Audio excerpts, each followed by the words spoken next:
Hey yo, what's up, friends? What's going on, everybody? It's Dan Tom here, the Protect Your Neck podcast. That's the show I host on my channel here, Daniel Tom, or it should be Dan Tom MMA. I changed that over the break. I know coming in late, better late than never to join you guys. We'll be doing some breakdown for UFC Vegas 68 and Bellator 290. If you're listening in the future, check the timestamps, which aren't up now if you're listening live. Thanks, guys. Hi, everybody. Feel free to pile into the chat, give it a like. Just grateful if anybody's here to hang out, so thank you guys. Appreciate it. Yeah, we're going to do that. Check the timestamps for that. I'm going to catch up. Part of the reason I wanted to get this out is because I just didn't want to leave you guys hanging. Was going to do a show last week, but was getting my computer fixed. And guess what? Knock on wood, I did, because sure enough, my Apple warranty from when I bought this thing pre-pandemic, 2020, I guess it was like a 3-year warranty. So it just expired. So I'd be SOL if I couldn't figure it out myself, but I was able to rid the viruses, clear the memories, do the cleanup. Don't know why I'm talking like I'm the German. What's the matter, Tommy? The Germans are coming. But yeah, I was able to get stuff done. So no, not on Stitcher and SoundCloud yet, though I appreciate those of you listening in Apple Podcasts. The 5-star ratings and reviews definitely help. And for what it's worth, listeners of the program, perhaps fellow analysts that I respect from a property that I respect, actually offered some help with some things in that regard. So your boy may be getting that done sooner than later. And yeah, so I wanted to recap that, do a brief recap of me, myself, and Irene, which is mainly just blowing past me and the myself and Irene being myself MMA and I don't know. Irene being all the crazy outside of the stuff, which we don't really usually cover, but there are some things that I did want to touch, which are actually not all negative, and some actually in conjunction with some shouts that I wanted to give. As you guys know, I usually do my shout section.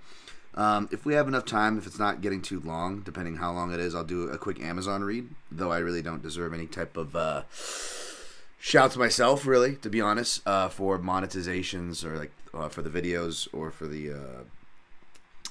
little click-through links. These are the ways that they don't really pay the bills. They're beer money at best, but there's something, for someone who is a one-man show that's been doing this free program here for what's it been? It's over half a decade. I think this show we hit 6 years. I forget. It was a recap of Ronda Rousey. Holly Holm. Nunes Holm? Shit. I don't even remember anymore, folks. Yeah, it was like a recap like the end of 2016, beginning of 2017 is when this podcast started. It's free. Plan on being free. No shade to anybody who has Patreons, and I will shout those who do, actually, the MMA Vivisection.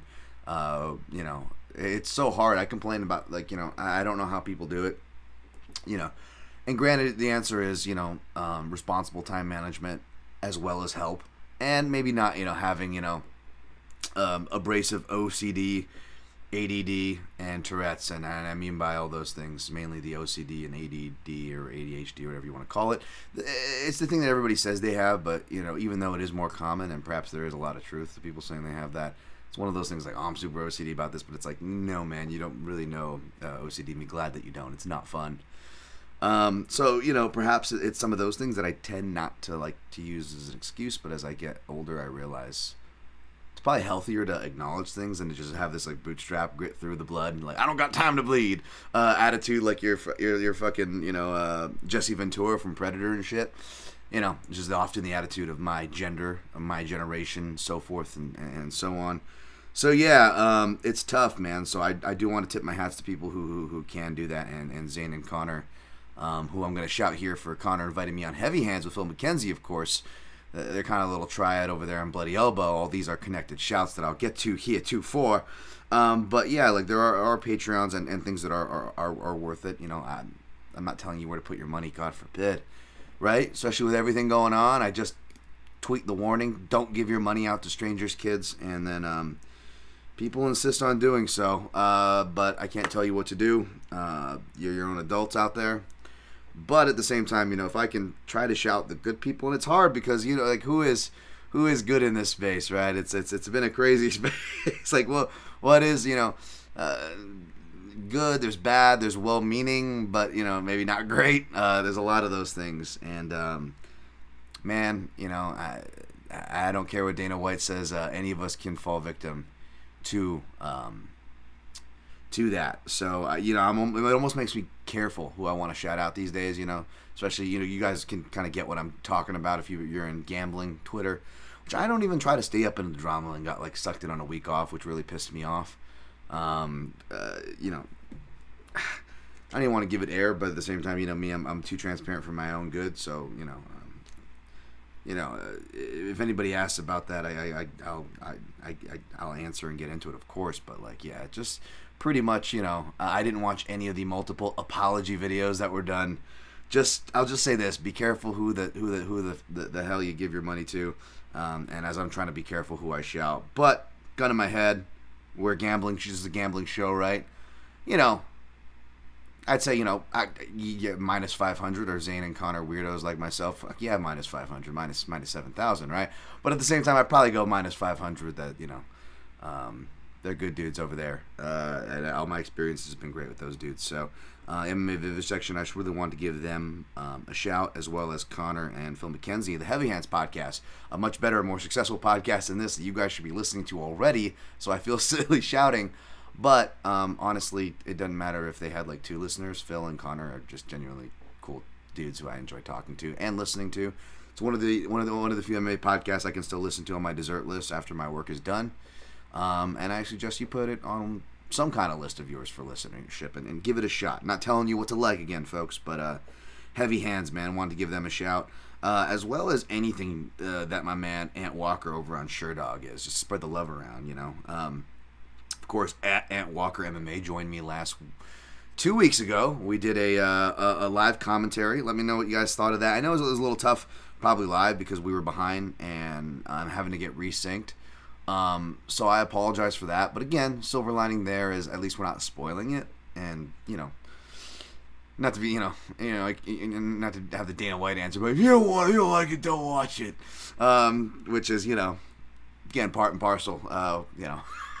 My viewerships aren't not much better than what he's trying to fucking shove down people's throats, and I'm trying not to give any air to. So I will purposely not mention that, as I've been trying to not mention that. If you notice on Twitter, I just don't even want to give life to it. You know what I'm saying? Like, I feel like even if like I wrote like a piece, an opinion piece or whatever, giving my thoughts on it, it's like, I would just feel masturbatory, because that's how I feel about everything. It's my self-deprecating wiring. But also, I feel like I would do more harm than good, because I'd just be giving the shit more life. But yeah, if you want to give more life, whether it's both your opinions or support, obviously, viewership, let me know what you think of those live watches. I think they maybe are better for afterwards if you're like, I don't know. I consider myself a nerd, obviously, right? But like not even. I'll go back and like sync up, like whether it's like a again, shout to the Zane and those guys, Connor and Phil. Like I won't queue up a Depressed if I'm listening to that, for example. People who have done like past fight commentary watch along things, like Fight Site guys, that end up on my feed. I was kind of like play it in the background because I like listening to people's takes and stuff while the fights are going on. Like, so if you guys dig that, let me know. I'm gonna keep trying to do that. It is really tough though, folks. It is really tough because the UFC, of course, you know, it's gonna be like almost $100 a pop to be watching these things, you know, and you include the monthlies that they're already charging you for your subscription rate. As we continue to be priced out of MMA, something that, you know, was early talks about. I'm not going to pretend I was the first to be talking about any of this, but yes, amongst the many problems going on in the scene is raising prices. So it's tough, man. It's like whether, you know, peek inside the curtain. I've already talked to Ant and stuff, but like he's definitely going to be back for those. And you know, when he can't make it, and I still want to get down on one, of course, I would use that as a happy excuse to rotate, you know, and use other people as well. But regardless of the combination, it's almost like, you know, especially with me, like being conscientious, like I don't even like, that's why I don't charge, and I don't even like plugging these weird, small, free, like click-through things that's like really cheap ways to support that doesn't cost you an extra dime, so to speak, right? I even feel weird about that, and again, especially after all the MMA Gambler Twitter drama, like I even feel bad about freaking putting the monetization video, check on any of my, low accruing videos, right? and again, not to be a hater, but it's just like, yeah, I'm not even gonna get into it. I'm fine. I'm happy with you guys here. But yeah, like a realization was sorry guys, I'll be rounding the corner here too. There's just a lot of thoughts, and this is why I don't like doing podcasts like out of sync and like missing a week and stuff, because there's so many thoughts that just will fall through my fingertips and won't get, not that you guys need to be hearing it, not that this show needs to be any longer, but everything gets a bit disjointed, as you can see, so apologies there. But yeah, back to the price hikes. Amidst many problems with the UFC models and business models, again, you're not just like pricing out fan bases, but it's like, okay, so if I ask somebody, to jump on, it's like you're asking them to commit, to the pay-per-views. Now, there are, other watching situations, and of course I'm not referring to anything illegal. Of course I'm referring to those of you who live in, regions where you don't have to eat that same bill, so to speak. Good on you. Not hating. Hope it stays that way for you. But yeah, like it's so inconveniencing to even just like cover or like to do your job. I'm lucky enough to be able to expense these things, which wasn't always the case. Write these things off. Also on the back end for the tax time, of course. But like, I don't take that for granted, and it's not like it's it's not like I don't feel that either or see that. So it's a little concerning moving forward as far as that goes. But as far as the content goes, let me know what you guys think. Again, I gotta buy these things and cover them anyways, so I'm definitely not complaining. Selfishly here for my sake, it's more for just the general gander. But yeah, man, it's just the MMA business model, which brings me to wrapping up the shouts here at MMAI_analytics, who apparently listens to this show. It always blows me by mind. Again, back to self-deprecating Dan here. Nothing, no better grade of respect. Again, another reason why I'm not really lying when I say, I'm not really, trying to push for your money, because honestly, what means more is respect. And people you respect your work, or much less take the time, whatever reason, to let me in your mental airwaves. But that's always appreciated. And I finally got a chance over this break to catch up with the MMA, just MMA I, the letter I, not Jessica I. MMA, the letter I. On YouTube, his channel should come up. You should subscribe to it. And again, on Twitter, he is at MMAI_analytics. I'm going to get to the chat here. I see you guys, by the way. I appreciate y'all chiming in there. But yeah, give him a follow. Great videos, of course. He did stuff on the Kraus betting stuff. And he just talks on a lot of topics that he went and branched out, as far as his like 3-part series video on like MMA management. And all these things kind of touch on the UFC business model. And again, I'm not going to claim to be the first to be talking about any of these things, but I do love seeing it, because it really validated a lot of the things that I've been saying to you guys on this show for years. Again, I'm not first. I'm not bumping my chest that way. I'm certainly not the best to put into words and explain these kind of things, right?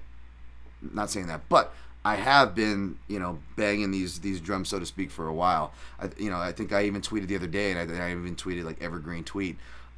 Where it was just, whatever soup du jour. Why is the UFC putting this middleweight or heavyweight or light heavyweight fight? And again, on this podcast, on my quick picks and prognostications article, which is half of it's me just talking shit to the UFC matchmakers card formatting. But yeah, like stuff that I've said where like your default evergreen answer for everything is, the answer to everything is contract issues and serving the content quotas. Really, that's all it is. It's to meet contracts, to protect themselves, from any kind of contract breaches on their end, right? Getting these people fights, not really caring what it is. It's cool. They want to fight. They need the money. We need to give them their contracts done. And that also feeds the content master, right? Again, this is something that plenty of us have been talking about.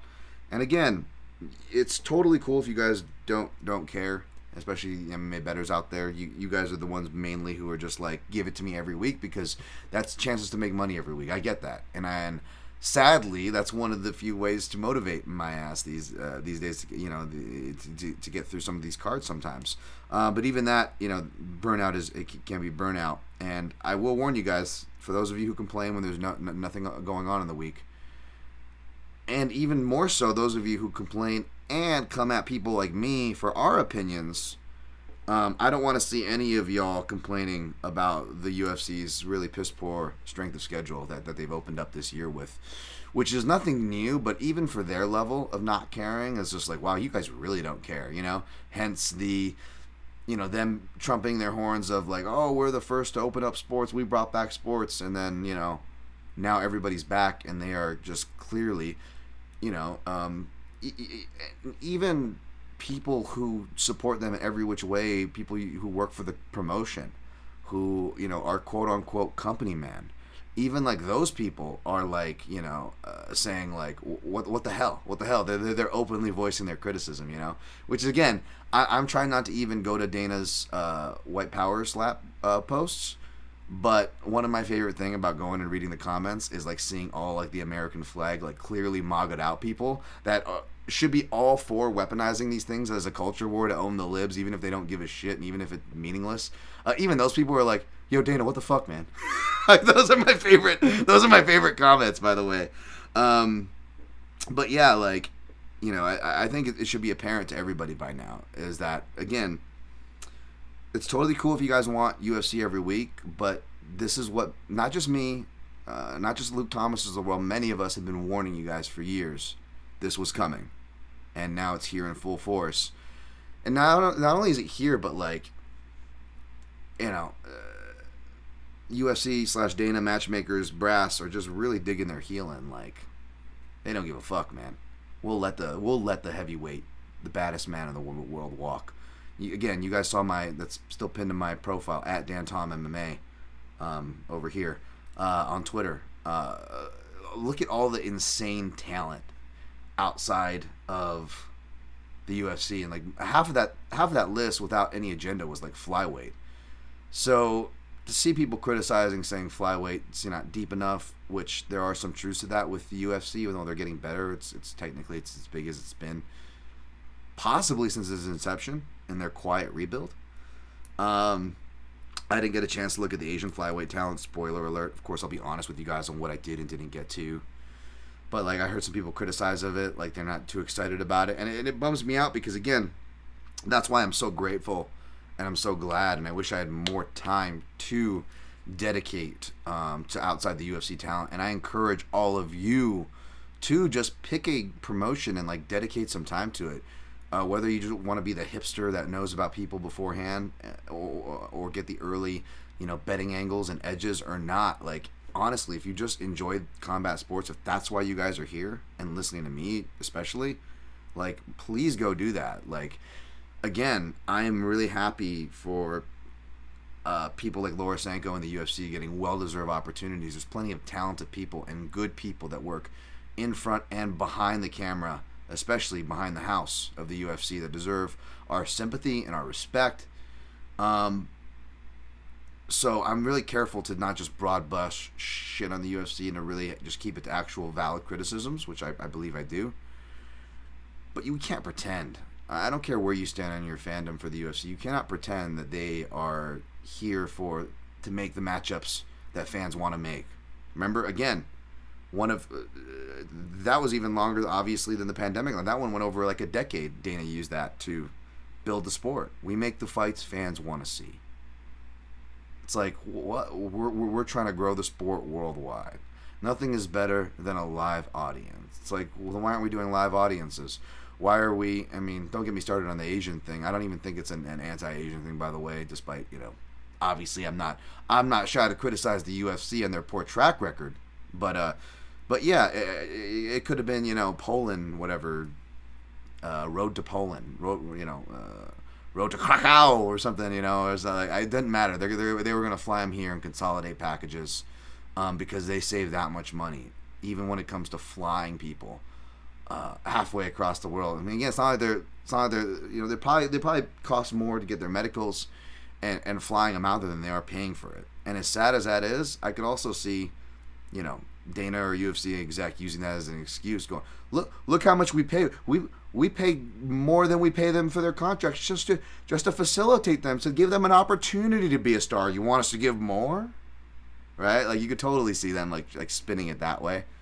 But yeah, it's just gross, and I want to shout out MMA for just I don't know, making a lot of us feel less crazy. And I know he has his own that's I've seen catch fire, which is great, and I want to credit him.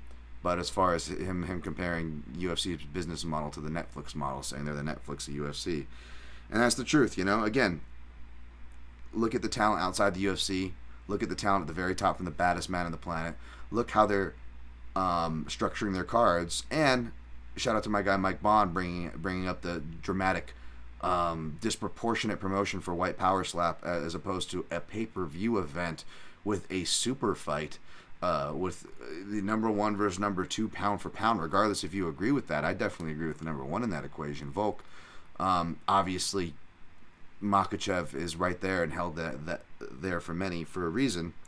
So no disrespect here, but so even when they actually do get it right and stop fucking headlining fights with heavyweights and light heavyweights, they're drowning us out with that on the fight nights. By the way, to the fact that I don't care what you think about WMMA. The fact that so many of us are actually excited to see just a change. You know what I'm saying? What did they announce? Was it Blanchfield or Santos? Again, say what you will about WMMA, those fighters or whatever. It's a lighter weight fight. It's a lighter weight class being featured on a fight night, and it's actual meaningful fighters to their division, meaningfully ranked fighters. That alone, lighter weight class, meaningful fight. Vacant from almost all main cards these days, right? I mean, it's just stacked with all the middleweight, light heavyweight, and heavyweight slosh that you never asked for. And when they do occasionally do it right, and we get the prime division that, again, why do we never see lightweight fights on main cards? Even in pay-per-views where they stack it up, it's so rare, right? I know it's not as disproportionate with the growth and I believe maintenance of the lightweight division, but I got to imagine it's still 200 plus of their 600 to 700 roster. Why the hell is a bulletproof goddamn division not being featured more? And when we finally feature the best, Makhachev defending against pound for pound number one, moving back up to a division that he's fought in before, both in and out of the UFC, that is 155 Volkanovski. They still managed to fuck it up. God, I'm going to end this right here, but it's never been more clear that the UFC does not give a shit about the fans or about the fighters. And that's sad because that's what fuels it. Say what you will about the fans. There's definitely a distinct crop of that. Say what you will about fighters and their whatever you disagree with outside of the act, whatever your tiff is. The fact is, they're the life force that should be, respected for different reasons. Obviously, fighters first and foremost. But that's what fuels this thing. And that's who we're pricing out with the way we're paying or asking people to pay. And that's who's getting stuck with the bills. So I'm just saying that the sky is blue, folks. So hopefully no one gets all up in my mentions for this one, but that's just the way it is. What's going on, everybody in here? Gonna move on after I say what's up to the chat. We got Ghost Phantom in the house. What's up, Ghost Phantom? You excited to talk about this horror card from LFA at the Apex? Yeah, we're gonna get to it here in a second. I gotta get a bathroom break sign because I'm probably gonna have to do that to you folks here in a second. So apologies on that. We got chronic combat conversations, my guys. Yes, it's party time. Happy you're feeling better. Yeah, man. My eye was bothering me. I could barely see yesterday. It was getting blurry. It's kind of worrying me. It's clearing up. Headache stuff's going away. Who knows what the heck it is? Probably shouldn't be hanging out here with lights blasting in my eyes, but I'm here for you guys. Look at that. I put it on you guys. I'm just kidding. That's a dick move. No, I'm here because I want to be here. So, and I appreciate you guys being here. So definitely not putting it on you guys. James Kendrick, are you also covering Bellator? Yeah, unfortunately, Bellator is the better card. Unfortunately, I'm only going to be covering the top two fights, and I will give you a fight that I parlayed in with that. That I did not run through the Dan Tomcombe, admittedly. That's my only Bellator play, was just a chalk parlay. The parlays, knock on wood, we'll see. Despite just being technically a loser on every event and a loser overall, I think I've hit parlays every betting week so far, which is not me because I don't normally parlay because they usually don't hit. And those are the things that are hitting because bad bets cash all the time, folks. So we'll get to that. And old heavyweight versus even older heavyweight, as Jack Slack says. Yes, I think I saw that tweet as well. Yeah, it bums me out. Bellator is actually not as great of a card. Or no, I mean, Bellator is a better card, arguably, I think. I don't even think it's that much of an argument. But point is, aside from the two in-depths, which I gave the in-depth treatments to Bellator for their title fights, this podcast mainly does UFC because that's what the market mainly demands, right? And I also do my UFC main card write-ups as mandatory to get paid, folks. So, of course, that's where my main focus is going to be on for this card here. 25 minutes. On the chat and all that stuff. Rain Lamina, don't be silly. Jump the gilly. The Yoel Romero of wearing a sombrero. My man Rain Lamina in the chat. What's going on? Crumbropolis Rosen. I'm a Jack Slack Patreon member. Will you ever have the Slack Master on the PYN? Even though he is not a better. I don't really hear or see Slack doing stuff with people, so my self-deprecation would definitely not want to be the first person to ask. We follow each other. I assume that means he respects me. I definitely respect him, so like I'd be down, but I don't think Jack Slack does those sort of things. And nor does he need to, man. He's doing well. I'd obviously be down, but I don't think he really does that, and I don't blame him, to be honest. I don't blame him. Just kidding. James Kendrick, someone said this on Drake's pod, but Power S thing is being fused with the UFC is bad. Yeah, it is. He said it's not wrong if people like it, but don't fuse it. Yeah, unfortunately, and that's the unfortunate part too, is they're run too thin, and because they make the people who don't necessarily like the product, folks, but again, it's how they get paid. They signed up to work at the UFC, and now all of a sudden it's like, what? I got to do this contender series and do double duty, and whether you're media or you're UFC working it, you feel it, and which sucks because it's like I can't imagine the burnout they must have or feel, going year around like this. And now you've got another double duty time because now you're gonna have the White Power League, Slap League, or whatever going on. I again, as much as we like to throw stones at the UFC, I very much sympathize for the people that have to have all this extra BS work on their plate. And back to the promotion, that it affects the promotion too. So there's that. Samuel Negrete, hey Dan, Friday show, I like it. All right, cool. I appreciate you here, man. All right. Olivia Wenyu, hi Dan, Chinese fan here. I've worked with other Chinese MMA fighters from the UFC this past year by attending to their daily needs. Oh, that's awesome. One of the ways to watch is the app Migu, which is only $2.30 per month. Are you advertising here? Over here, Olivia Wenyu.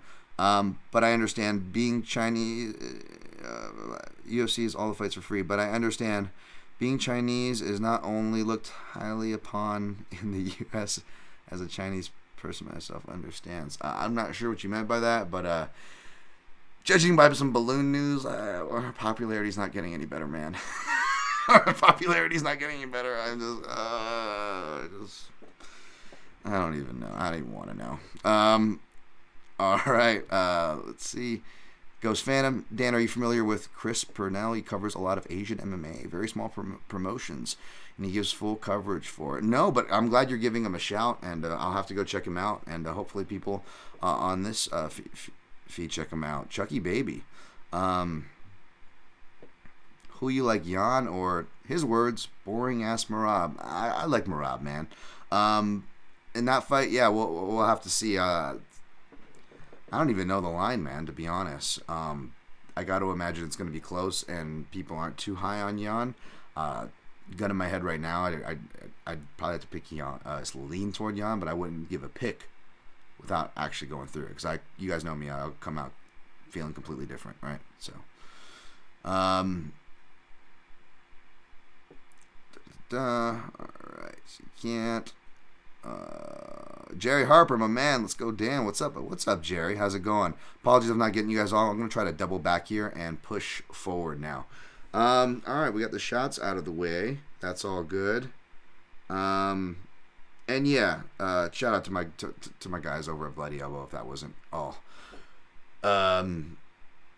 clear before. I think Heavy Hands is their own feed, but Vivisection is on that feed still. I'm not sure what's going on, but we definitely need outlets that hold people accountable and stuff. And yeah, man, everyone I've worked with over there has been nothing but quality, and I just wanted to give them a shout. And just another reason, folks, again, like whether it's like a podcast you like, it doesn't have to be a media person, right? Like just like a podcast, be like a gambling show. It doesn't have to be this gambling show, obviously. It could be whoever, right? Like, go support those people, go support the smaller promotions. Like, your money's probably better spent there, to be honest. Your money and time, I should say, because not everything costs money, thankfully. But yeah, all right. I'm going to do a recap here.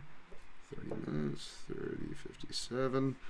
We'll do UFC 283. I'm going to try to get through this as quick as possible. I know it's old news already anyways. It's all cold. Leftovers. I obviously skipped it last week to fix my computer and figured that doing a recap on Heavy Hands, a much more popular show anyways, I figured you guys could get your, I don't know, is Dan Tom Fix a thing? God, it shouldn't be. Whatever you want to call it. I figured you could have got it there. So I'll give you the official one here for now. We went 10-5 overall, 1-0 in the parlay, 0-2 straight, 0-1 totals, 1-2 in props, 1-4 in the round robin, which of course meant nothing, / 0-1 in the long shot parlay. Jamal, bolt the door if you're coming in. Hill defeated Glover Teixeira. One note I mentioned, if you guys were watching on the live or listened post to the alternate live commentary with me and Ant Walker, I was talking how impressed I was with Hill's grounded pound, the way he was pinning wrists, and I'm mad at myself for not bringing it up on Heavy Hands. That was one of the main and only things I could think of that I really meant to bring up that I didn't bring up, but I wanted to note that here. That was really cool. And we had Brandon Moreno defeated Davison Figueiredo. Yeah, third round TKO. Again, I had money on it. I had the over, obviously, and I obviously wasn't complaining about it. Not a bad beat. No complaints here. Didn't complain live. Not complaining post. It was a hook. I called it live that it was a hook. And eye safety is, again, I don't need to go through it myself, which I recently did. But to keep the same energy, which of course I will anyways. But yeah, eye health is super important, man. So, that would have probably taken me over if that would have hit. But again, I'm not complaining because, you know what? I don't know anybody who bet that fight who could have been confident. I saw a lot of people betting that fight and cashing, and good on those people. But that was a fight where it was like, you can't really bet and be confident. So, like, if I won, which, again, you guys should know me by now, this isn't a far-fetched thing to believe, I definitely wouldn't have been bumping my chest about it. And happy for people that hit it, because I'm not hating. Because, again, folks, I hit a parlay which had legs that shouldn't have hit, which we'll get to very shortly. But like I say, bad bets cash all the time. And, like, I'm not hating on other people because this is actually a perfect example of it. I'm actually the example of it. Like, I look back at these bets and I'm like, was there any really, like, bad bets? And I was like, I couldn't really feel too bad about the bets that I missed because they weren't, like, terrible. I kept my money where my mouth is as far as the value dipping down for the discount of the over. Otherwise, I wasn't going to play it. But it did dip, so I put my money where my mouth is because that's how I roll, folks. You know me. But the only really, like, if I were to be critical of the bad bets that I placed in this card were, like, the ones that cashed. So, again, I'm not hating on anybody. It just further proves that point that, like, how volatile this game gets. And I think I heard this from actually Johnny the Greek, man. So shout out to Johnny. But, like, bad bets cash all the time. And, like, you don't need to hear that from me. Just go look at your timeline. I don't know who you're following, but I just guarantee you, if you're betting on MMA, you are making bad bets. Myself included, folks. So, again, I'm not hating on anybody here when I say these things. Because, again, this week that I'm talking about, or this last week or whatever, perfect example of that right here. Gilbert Burns defeated Neil Magny. First round submission. Jessica Andrade defeated Lauren Murphy. via unanimous decision. I feel for inside the distance bettors there. It should have been stopped. I know everybody was coming down on the corner, and again, when you're there real time, it does feel different, folks. I can't say that. But at the same time, even though I'm a big fan of my guy Sean Madden, I think he's an excellent coach, and I know it's going to sound crazy because he's a part of a corner that's being examined for not stopping a fight, but listening to him talk about fighters and stuff in the corners, he just seems like a guy who genuinely cares about his fighters and stuff. So I definitely I want to acknowledge that whilst not giving them a pass. But I will say this, and it's not because anybody in the corner I know or anything like that. This is keeping the same energy. If you want to rewind the tape to things I've said before in these situations, it's not that I don't blame the corners at all. They should be held to account as well. But I do blame them less / maybe that's not the correct word. I expect less from them. Whether that's correct or not, I'm just being honest. I expect less from them in that regard. I know some corners will argue this. Obviously, fighter safety is and should be a part of their job. But even though I am team fighter safety and they should be looking out for their fighters, that doesn't mean there aren't other job tasks. And yes, winning the fight, encouraging your fighter, getting them in a positive mental space, even things were going bad, offering them things to avoid damage, which they were, not even just between second round, from the first round they were to their defense. Messaging, seemed all on point for takedowns. Sorry, losing track where I was going with that one, but yeah, I just expect less from them because they have other jobs in there as well, and I think that the referees and doctors also have a duty there. So what was more egregious to me, which I didn't hear as many people mention, was I believe it was the referee Maya. He wasn't even giving warnings. He didn't even look like getting tentative, like, oh my god, shit's hitting the fan, right? Like, he was just checked out. Like, I don't know if he over medicated that day, but he was definitely like, he was like ankle deep in planet Earth that day. So I put more onus on that situation critically for what it's worth, and I feel for people who bet inside the distance there with the Andrade thing. I took a flyer for sub because Andrade has a good guillotine, and Murphy kept I said Andrade's pressure was going to force shots out of Murphy, and it did, but Andrade just clearly had no, which I don't blame her, but had no prerogative to grapple. She just wanted to punish her, which even bet aside at a certain point, I was like, mercifully, I'm like, no one's stopping this, man. Like, bet aside, I was like hoping just Andrade would just grab a choke just to put an end to it so we didn't have to watch any more of it, you know what I'm saying? But it goes to decision, so hearts to that. Hearts to Paul Craig. Paul Craig, Berge. Nothing can outrun the Grey Scotsman.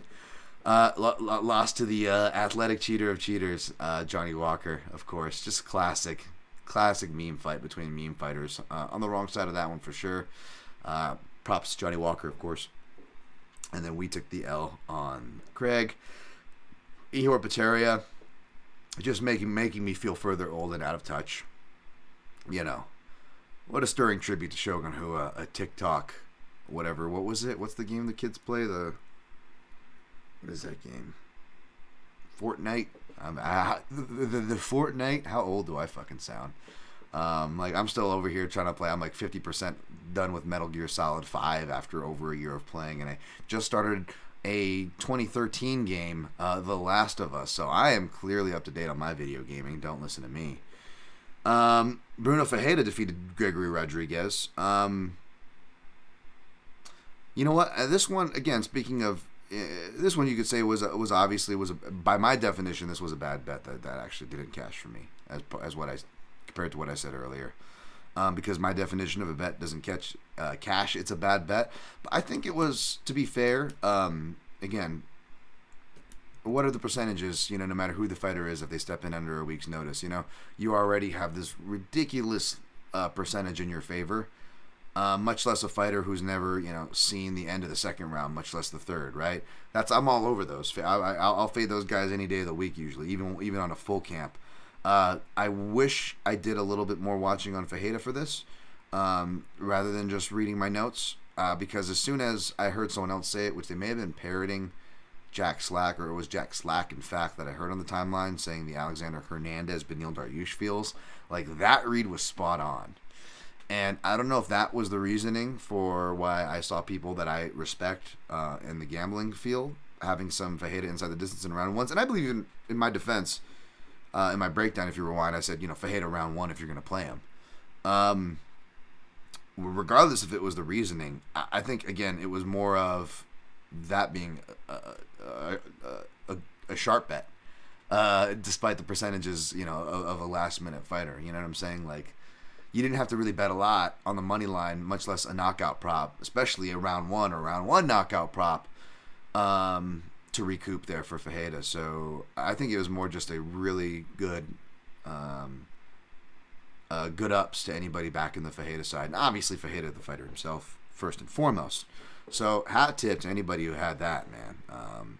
Just because I come up short doesn't mean I can't be happy and acknowledge other people's sharp plays. Thiago Moises defeated Milcrazel Costa. I will try to slaughter that name as opposed to going with my guys over the MMA analysis. Their nicknames. Shouts to those guys. People, and also, by the way, shout to my guy Ben Duffy over on SureDog. I was doing their show over there with him. Shouts to Jay Petrie and of course Ant Walker, who I mentioned earlier. I'm like, why is everybody like from the Contender Series to this night, like they keep touting Gabriel Bonfim, and like Munir Lazzez practically gave him that joke. And I'm not sour because I picked Lazzez or anything. Like, I didn't play. I didn't have any investment in this fight. And I'm happy for the Bonfim brothers, but I'm surprised that people get hyping on this guy, and I totally missed it. It was so obvious, right under my nose, something I've criticized before, right? But my guy over there from SureDog, Ben J. Duffy, nailed it. He said, MMA / fans, pundits, whatever, everybody in MMA ogles over the undefeated record, to where they just overlook actual skills, contexts, strength of division, strength of schedule, all these things, because it's a zero, right? It's like I saw, and I'm real curious when my man from Combat Chronicles, Kyle McLaughlin, thinks. He keeps me sane on these subjects, but and again, this was posted from someone I respect, from an account I respect, so no hate. But I saw somebody post like, who's more legendary or more of a legacy or something like that along those lines, and it showed a picture of Fedor and Khabib. And I'm like, what the fuck are we doing here, man?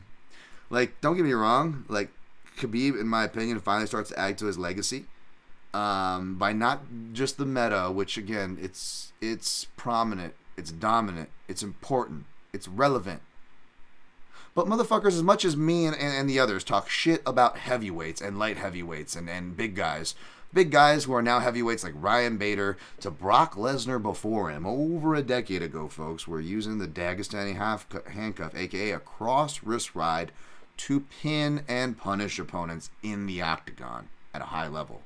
So, for those of us paying attention, this shit's nothing new. But yeah, like, again, and I actually do like Khabib. It's going to come off as a fucking Khabib hater. I'm going to have all the fans in my mentions now. But it's like, he's dominant. Was he more dominant than Fedor? Yeah, dude's more dominant than anybody. That, if anything, is his legacy, his dominance, and the things that comprise that. Then there we can get into appreciating his style, and the things that, made up of it. But, like, even with the coaching thing that I, again, credit and would have given him Coach of the Year, which I originally had, and there was kind of like a mix-up for Junkie. I was going to go with Khabib, for what that's worth, folks. But he retired once he gets to the top again, which would have gone perfect with this Rodney Mullen GSP video that I'm trying to do still.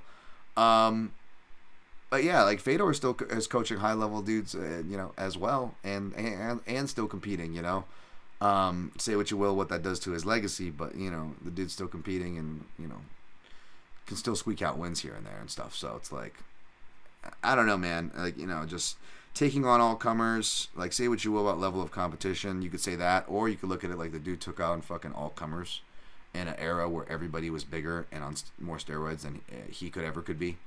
Like, I don't know, man. Like, that. All the fighters that the dude influenced, the fact that, he was athletic, but he didn't look athletic. He was like a balding guy with a gut. Like, you know what I'm saying? The I Dominate, shout out to people who remember those. Most people don't even know what kids don't even remember the iPods. Remember, I don't even know what that was referencing. But yeah, I don't know. How to end up on a Fedor thing here. We'll get to that here. But yeah, I don't. People just get so enamored with the undefeated records. Jailman went to Pound Town, catch the KO pop. That's right, Doggy Randy, sweaty Doggy Randy. Jailman doesn't care. Yeah, Jailman went to Pound Town, called that one. Although a little worrisome there that he plays with his food a bit. You know, he really wanted that submission. I'm like, just pound him out, Jailman, because he could have pounded him out at the end of round 1. Gets it done in round 2. Glad I played the Jailman by KO at plus 200. And it would have paid off the round robin, but for whatever reason, they flipped it. Again, I suspect the people who I round robin with listen to this podcast because conveniently, the things that I'm waiting for are always the last things to drop. And when I'm heavy on a line, since they're last to the party, they can make late adjustments, hypothetically, theoretically. And coincidentally, just happen to always be on the opposite side of me, / withholding on the things I can't wait for. Anyways, those of you reading between the lines hear me. Cody Stamann defeated Luan Lacerda. Luan Lacerda didn't think he won. I was happy for Stamann. He was in the parlay that I chose, but I wouldn't have been mad if the judges actually rewarded the body work because there was an argument for Luan off my live watch. Maybe my opinion changes off a rewatch, but I know I wasn't alone in that opinion. So again, back to where I was really lucky to cash. Here's a case in point right here. Israel Bonfim defeated Terrence McKinney. Beautiful performance. Again, these guys are Serato MMA guys, so whether it's the front headlock transitions like we saw Gabriel, his brother, after him, or Ishmael with the Luque left hooks. Again, Serato MMA, that's Luque's team. They come from the same. So the fact that they are good at those similar weapons, not a coincidence, folks. Something to watch out for. Nicholas Dalby defeated Worley Alves. I picked Worley, but I was happy for Dalby. Didn't have the balls to pick or play him. Didn't watch this one closely, so I don't have an opinion. Did watch Nunes and Zerafarin, and again, I'm lucky to cash that, folks. That was a stupid line. I shouldn't have bet it, and I deserve to lose that, and I still cashed it. So, again, folks, I've been on the wrong side of a lot of things, but I'll keep that same energy when I'm on the right side of a stupid bet. I was on the right side of a stupid bet, and the stupid bets are what cash. So that's why I don't get too high, and that's why it irks me to see, when people do. And don't get me wrong, man. I'm happy for a lot of friends. A lot of friends needed some dubs, and I'm happy to see them. Well-deserved victory laps, but just why it's not kind of my flavor, because it's just like, I just know how volatile this is. Like, I can hit all my bets, and I'm not a genius, folks. Sorry, I'm not. I'm lucky. That's what it is. Some guys are lucky, and some guys ain't. Daniel Marcos defeated Simon Oliveira. Happy for my guy Lou Betya, who was on him. Talked me into looking into that matchup closer. Didn't look into it enough / like what I did look into enough to bet it, but thankfully enough to get me on the right side of the pick as I picked Marcos. All right, that recaps that. I'm going to timestamp here, use a little boys' room, be back, clean up the chat, and we'll get to the fun stuff, the breakdown, folks, what you guys have been waiting for. UFC Vegas 68 and Bellator 290 when we get back. In the meantime, you guys can look at Sean Connery and Jamel.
Well, bolt the door if you're coming in. What's going on, everybody? Dan Tom here, Protecting Neck Podcasts, breaking down UFC. Let's share it now that I'm actually got through the grants and whatnot. forgot to share out my, of course, as usual, because you know how I roll. Sweet, it's still on Sean Connery, so it's not blasting in my ear right now. All right. Join here. Tweet it out. Bada bing. Bickety bam. Weakness goes down like the Death Star. I forget how to quote. Mallrats there. All right. 50 minutes.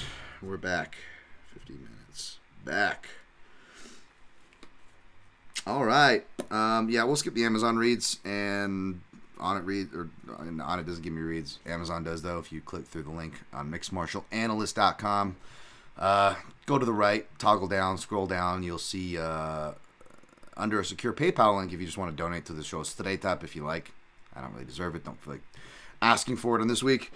But yeah, if you click through the On It or Amazon banners, a small percentage of your purchase gets kicked back to this here program at no extra cost of you. You know, which I think is pretty cool. But yeah, there's that. And then, of course, again, mixedmartialanalyst.com supports this here show for the PayPal link, which is also under my link tree at DanTomMMA. And I believe these videos are now monetized. So if you guys want to do a super chat money thing or whatever, it doesn't matter. I answer your guys' stuff anyways. I love you guys anyways. Doesn't matter.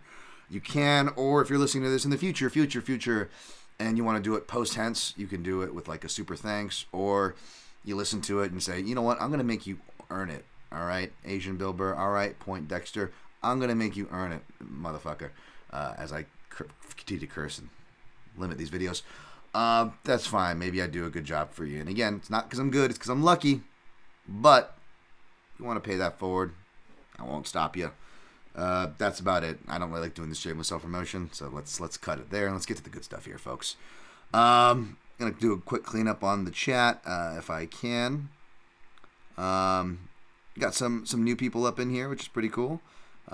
Olivia Wenyu said, wasn't trying to advertise, but Jing Liang uses Migu to study his opponents. Nice. It's good to know. I appreciate that. And it's good to have both Chinese and female viewership/listenership. So thank you, Olivia. Xie Doje, Cantonese. Just say both. Thank you. 我是中国人，便宜点。Oh wait, 中国第一. I said Chinese discount at first. I didn't mean to say that. It's my old barter talk, because you could like barter for things, you know. Like I remember when I came back from visiting China, like my first or second time. I'm like, I just want to go in like to a 7-Eleven and barter for a Sprite. I'm like 99 cents. I'm like, no, 79 cents, because you could just do that at a lot of places, and it was probably really annoying and ignorant looking of us Americans. But hey, all right. Kyle Johnson says Vivi is still free, but Zane & Co. have started a Patreon for extra shows like Depressed Us. Right on. That's good. That's good to know. Those guys do it. Those guys do a service as well. I mean, they're out there doing it every week. So, as somebody in that grind, obviously, I respect my compatriots, man. If that's the right word, I don't know. Bad Bets Cash, they do indeed, Jerry Harper. They do indeed. I'm not. Again, I'm not beyond that, man. I'm not beyond that. As seen with my Nunes and Stamen and other caches from last week, right? Hope BE can go independent. Yeah, man. I mean, it's tough to do, but ideally that would be awesome. I mean, wish a lot of us could go independent. You know what I'm saying? But definitely rooting for them for sure. Chucky Baby, Dana is too powerful. These media dudes at events ain't got the balls to step up to Dana. Not hating. He can fuck you up. Okay. Yeah, I mean, there's that problem too, where, you know, whether we mean to or not, or intend to or not, the way the machine works, we essentially serve as more promotional than we do actual media that holds to account. Hence why supporting things, whether you like it or not, supporting things like Bloody Elbow is important, folks. So, again, not telling you what to like or what to support, but don't complain when, you know, it's quote-unquote all-access media doing access stuff, right? Shoot, I feel bad enough being complicit in the fact that I just primarily, you know, I'll break away, and I did my in-depth stuff to Bellator, and I try to do my prospect piece. I try to break away when I can, folks, but the sickness runs deep, man, and it's hard not to catch some symptoms of it, no matter who you are. So I feel you. I'm not trying to judge. I ain't trying to judge either, but, you know, you bring up valid points. Something to think about. James Kendrick, if anyone in the chat knows, what does round robin mean? I'm not a better here. just an MMA nerd. Basically, round robin means it's a way to bet multiple results, and I'm probably explaining this poorly, and perhaps it runs a bit differently when you do other sports. So, chat, feel free to chime in on my guy James. But basically, when I do them and how I talk about them, is you pretty much take. And you could take like chalky things too. It really doesn't matter. You could take money lines, but you essentially take results, some type of results, whether it's a side, a total, a prop, whatever your house will let you pair together. You could pair 4, 6, 8, depending on how big they let you go. And you can bet them, I'll do like 6 2-teamers. I'll take 4 selections and I'll do, 6 2-teamers to get all the possible combinations. So I just need 2 to hit, hopefully pay it off or come close to, depending on what I play. If 3 hits, you're doing really good. 4 hits, it's fucking madness, right? That's the basic idea in layman's terms, which I'm all about. I think having ADHD makes a bigger impact on a person's everyday life and personality than a lot of people really understand. I agree. Kuru continues, getting diagnosed and learning about it is huge to help not let it ruin you. I also agree, Kuru Flint. All right.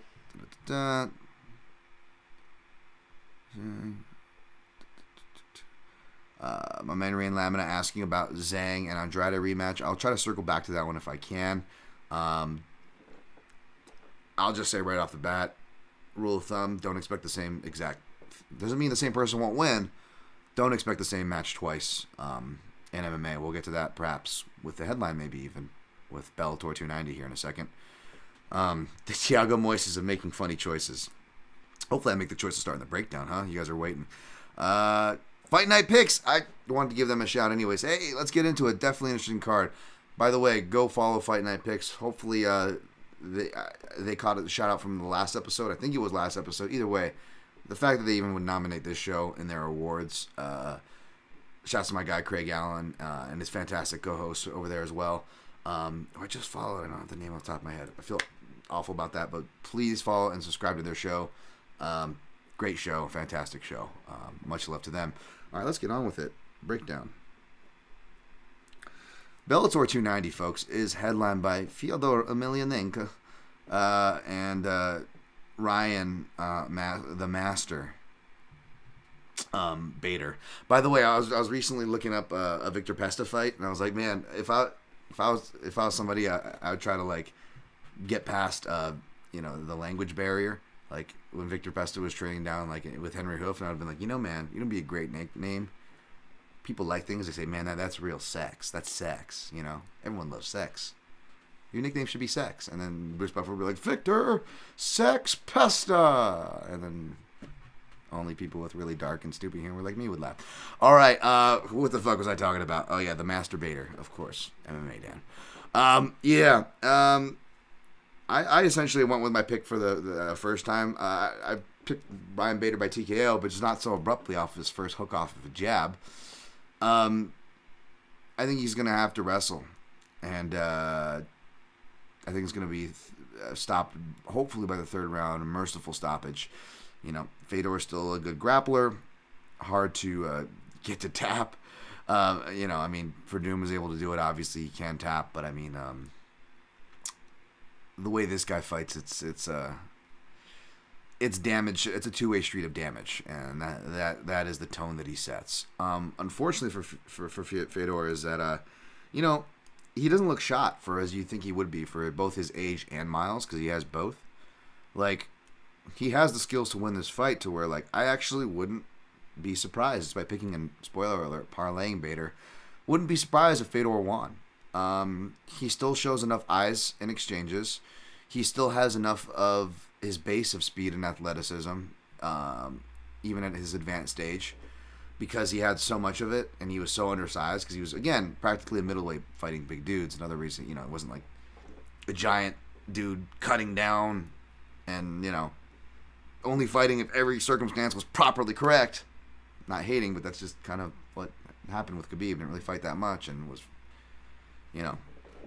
all these things had to line up just for the guy to fight, right? Again, Fedor was a smaller guy doing that. So the good news about that is even with the miles and damage, he still has, even though the bar is no longer up here, it's down here. Down here is still faster than most guys at heavyweight, at least the one, especially the ones he is encountering. Late career heavyweights, late career light heavyweights / blown up middleweights, right? To follow that tradition, right?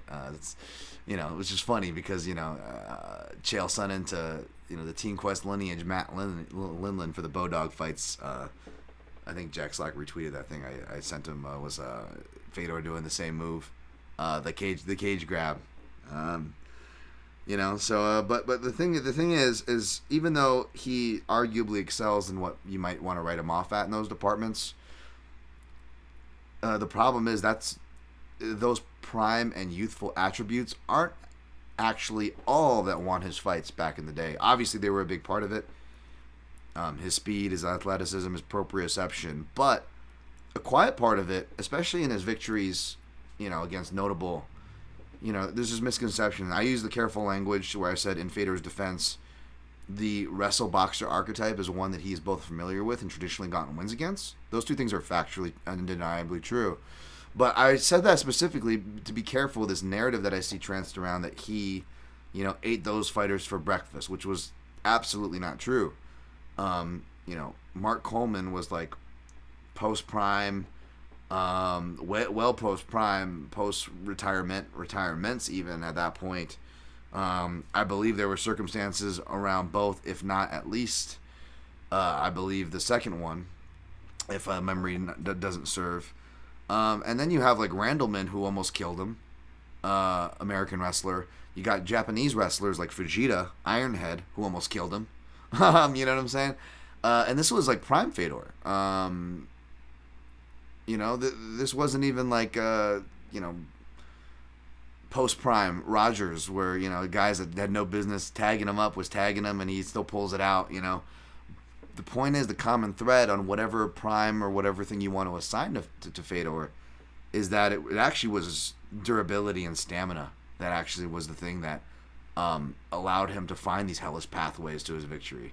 And between the way he fought to the way he kind of had to fight once getting into early trouble, like I mentioned, he would need the ability to create those hellish pathways, the durability and stamina to do that. And as you get older, you don't tend to grapple as much. And some of that can be back in neck stuff, which is my canary and coal mine theory when it comes to like wrestlers or American wrestlers traditionally who really beat their body up. But you look at it and, I read these notes in my analysis. You hear it repeated, by Big John and others on the broadcasts. I know, they may not give your boy credit here. They may like to come at the media, but I know I've heard from Mauro Ranallo personally DM me, tells me that he goes over my stuff. And I've heard both Josh Thompson and I'm not hating, but again, just like, and I'll say it to the UFC broadcasters too, feel free to give your boy some credit and writers in general credit. Something that plenty of writers and stuff have voiced. I know Ben Folks have voiced that before because you could tell when they're totally cribbing off our notes and then they don't give us credit for it. Like, okay. But yeah. Anyways, but I forget where I was fucking going off on that. But yeah, I hear him talking about, Fedor doesn't want to grapple anymore. And again, stamina. It makes him tired. He gets really tired really fast now. And it's just really noticeable. And as he should be, he's an older guy. And obviously durability. He's taken a lot of damage, so it's not something you should be confident in. So yeah, I just worry that Bader tries to recreate the same. Hopefully Bader's smart enough to know not to do that. He seems to have been leaning much more into his jiu-jitsu, since getting his black belt, working under Nova and Yao Staple, 4th degree Brazilian jiu-jitsu black belt, Jair Lourenço. Jair Lourenço, however you pronounce it, forgive me. So yeah, I'll go Bader to play it smart and ground and pound till Fedor looks like he's AFK from keyboard. Round 3. I know, stirring tribute for Fedor. I'm a big Fedor fan too, man. I mean, like guys like him and early BJ Penn, which may sound crazy to some of you who weren't following the sport back then. Like just seeing these dudes with like bellies and like balding and like the everyman, like just fucking people up, man. And like these were the guys that weren't afraid of weight classes, weren't afraid of challenges. I love it, man, but gotta be an analyst here, so I'm gonna go with that. co-headliner for middleweight title, we've got Johnny Eblen defending his title, minus 285 favorite. I like to play the game where I line the fight, and I didn't look at the line until after I break down the fight.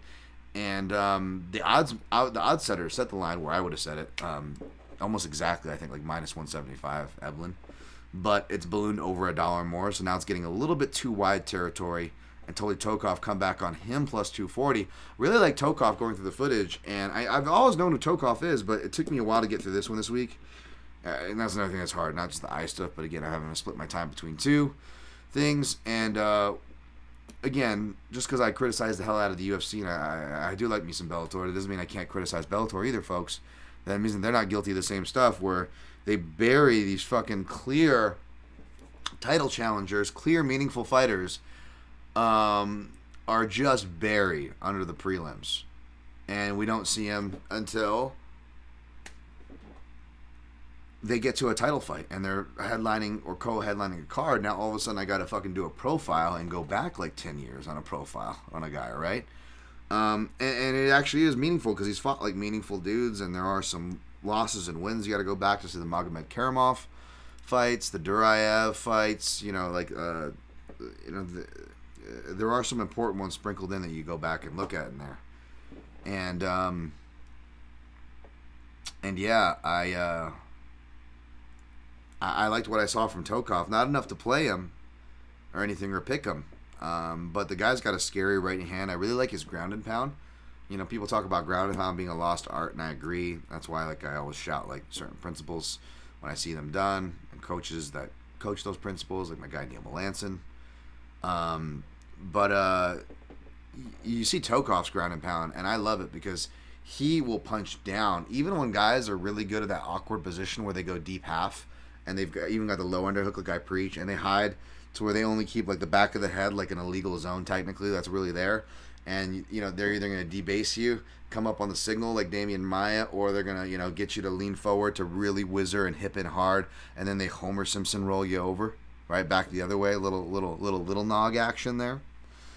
And usually you're kind of stuck to see how they're going to play, to see how you're defend. It's a weird stalemate-y, stymie like position, and Tokov can just knock dudes out from there. He can just push down on the head, and he has his natural, he punches down, just so powerful, and he just punches at a downward angle with his ground and pound. I love it.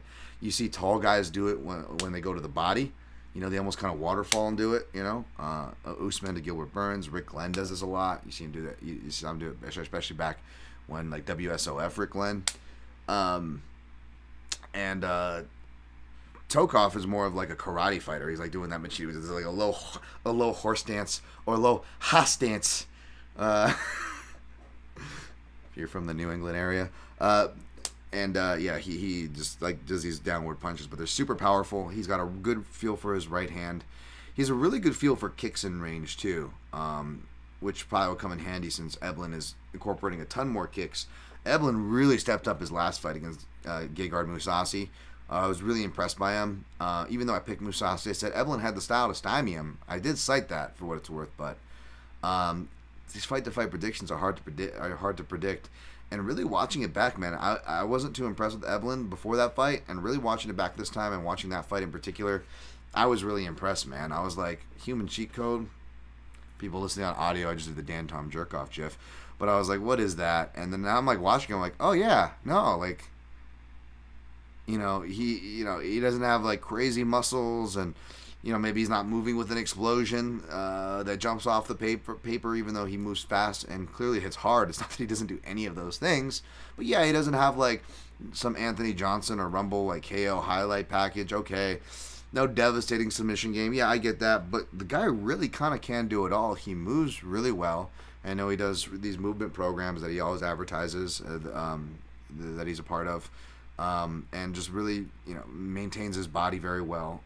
Very functional strength, functional movement. Comes from a really good wrestling program, that Mizzou Tiger wrestling program that Chandler, Asker, and Woodley all came from. Fairly well credentialed there. No Brazilian Jiu-Jitsu ranks or anything like that, but like really good high percentage choices. He reminds me of Kamaru Usman, where like, again, he's not doing anything flashy, but he's making the right choices at the right time, and they're high percentage choices. And you kind of don't realize it, kind of like, a lot of us didn't. We all knew Usman was good and knew he could wrestle. You should have known those two things. But if I'm just being completely honest, I didn't quite realize, how good he was until he started really getting to those upper levels. You know what I'm saying? Even though I was witnessing his rise kind of the whole way, if that makes any sense. And Eblen gives me a certain feel like that. He's just always making very high percentage choices. And stand up, this is going to sound like a really, especially, him, a middleweight, whatever, to make this comparison. But it kind of reminds me of Volkanovski, in the sense of he can pressure when he needs to. And because of his natural style, like his early style, kind of like Volk's, right? Wrestling, rugby, wrestling, and power game for Eblen. You kind of naturally pressure more often than not. And if you're winning more often than not, again, by the way, shouts to my guy Ben J. Duffy. He says, if Volkanovski didn't suffer a loss to some random guy on the regionals, up 3 weight classes at welter or middleweight or whatever the hell it was that he shouldn't have been fighting at, how much more hype would he have? You know what I'm saying? How much more would the closer the odds be because of that hype as well, against going against somebody who comes from the lineage of undefeated fighters like Khabib, even though Islam is not technically undefeated because his loss happened in the UFC and he got knocked dead on his face.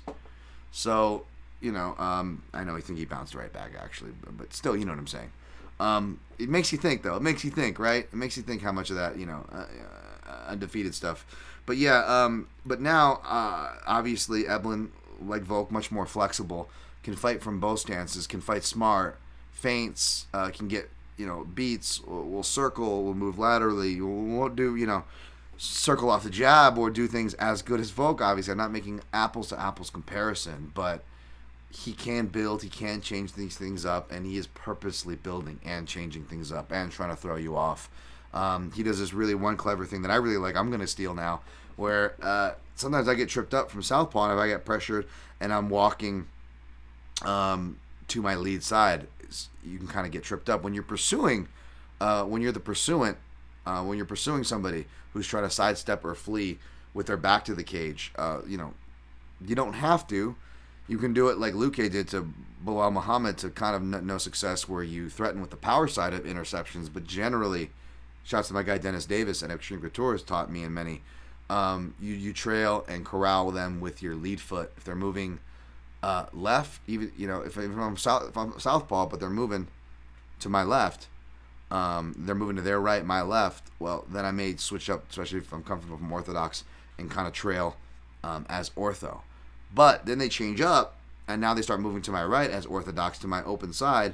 Now I'll change to southpaw if I got to pursue. It's easier to move your feet. It's easier to cut. It's easier to explode forward, or if you need to, backward when your feet are in those positions. Conversely, a little bit easier to get tripped up if you're moving toward your lead side, if you're on the back side step back to the cage part of this equation. So I would feel that a lot getting pressured, especially in this last camp from last year and this last go-around with sparring, getting back into that again. Something I was really having trouble with early on. And it was something that I kind of played with, but Eblen kind of did it perfectly, where he doesn't hit him perfectly, he actually hits him with more of a forearm, but he steps from the southpaw to an orthodox stance and walks him into the right hand, essentially. Which was really just brilliant. And that kind of set the tone for him against Mousasi. I think those kind of things will work well. Also, just letting things go from southpaw. If you go and watch Tokov's fight with, I think, Shlemenko, even in a win where he has the one fight that actually goes into late rounds, and he actually has a win by round 4 TKO against RB Agujev, who I think is like a Team Akhmat guy over in ACB. I went back to watch that fight. And even though he gets a late round stoppage, like Tokov is, his gas tank can be tiresome. Now, it completely abandoned him at the end of the first round against Ameev. So you got a pressuring guy who's grappling, even though he wasn't grappling to much success. Because very few people take Tokov down, mind you. Really good takedown defense, even when he's tired. Again, just like a lot of hand-to-hand guys, like Rashid Magomedov, right? They are just such natural counter fighters, whether it's counter striking or natural counter wrestlers, right? Really, really surprisingly good. And Tokov's no different. But again, even though it wasn't as bad, you see him kind of flagging and hurt, because he can be hurt when he goes against Arbi Agujev. And I believe he actually hurts him from a body knee, which is usually Tokov's move. Or at least, the very least, the body knee opens up opportunity for Arbi to hurt him from southpaw, because Arbi will switch stances, but he hurts him from southpaw. I think Shlemenko has moments in southpaw, and if you watch his fight against Gerald Harris, an American wrestling southpaw, Gerald just knocks him dead. It probably should have been stopped, to be honest. But again, guess who didn't stop it? It was Kerry Hatley, who, and I'm not trying to cry over spilt milk, but like, remember I pointed to like he seemed to just in dead set on stopping Charles. Was it Charles? Not Charles Jourdain. Charles Johnson versus Jimmy Flick, you know. And again, I said I'm not trying to cry over spilled milk, but I will say, just like with when Tyone went on that epic run where he was letting people just fight to the death, and of course, like I bet on the one time he does the early stoppage, like Kerry Hatley. To my point, if you go watch that fight or many of his fights, he is more on the Steve Mazzagatti spectrum of stoppages. So it is a little extra annoying when you get like the early stoppage from that guy, because you just look at it like he let Tokov like die and come back to life in that fight.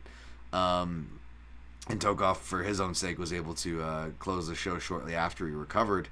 But the guy can't be hurt, and Johnny Eblen, as we saw, he would switch before, something that I did write in my notes, but he's never fought that well and that much and that dedicated from southpaw, and I see him drilling it in the videos. Like, he is just as good from southpaw as he is orthodox. Eblen is. So I'm sure he sees that, and is going to devise a really good game plan.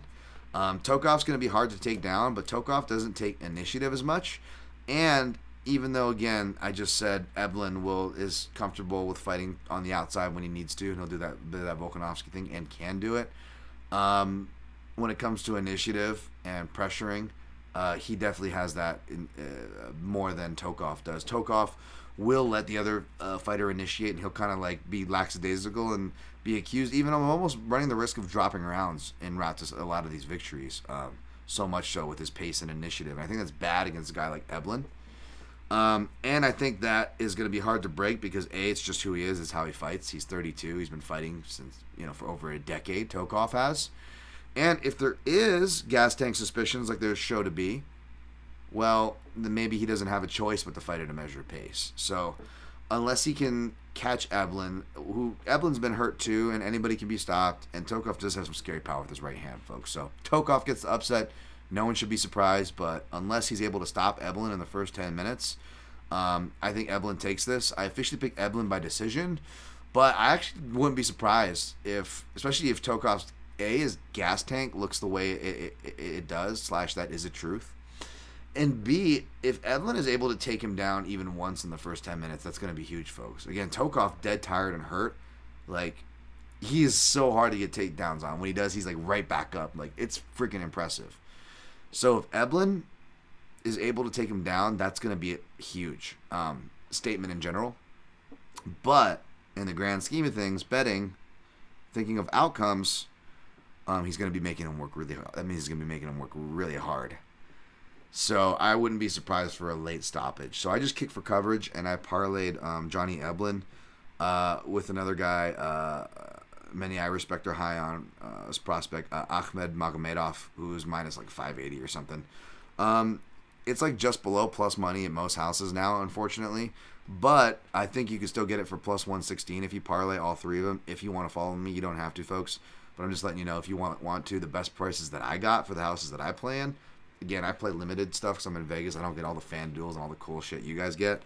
But BetMGM, who usually doesn't have great lines, they actually have probably the best lines on this, and I was able to get plus 116. Just a unit, parlaying Bader, Eblen, and Magomedov.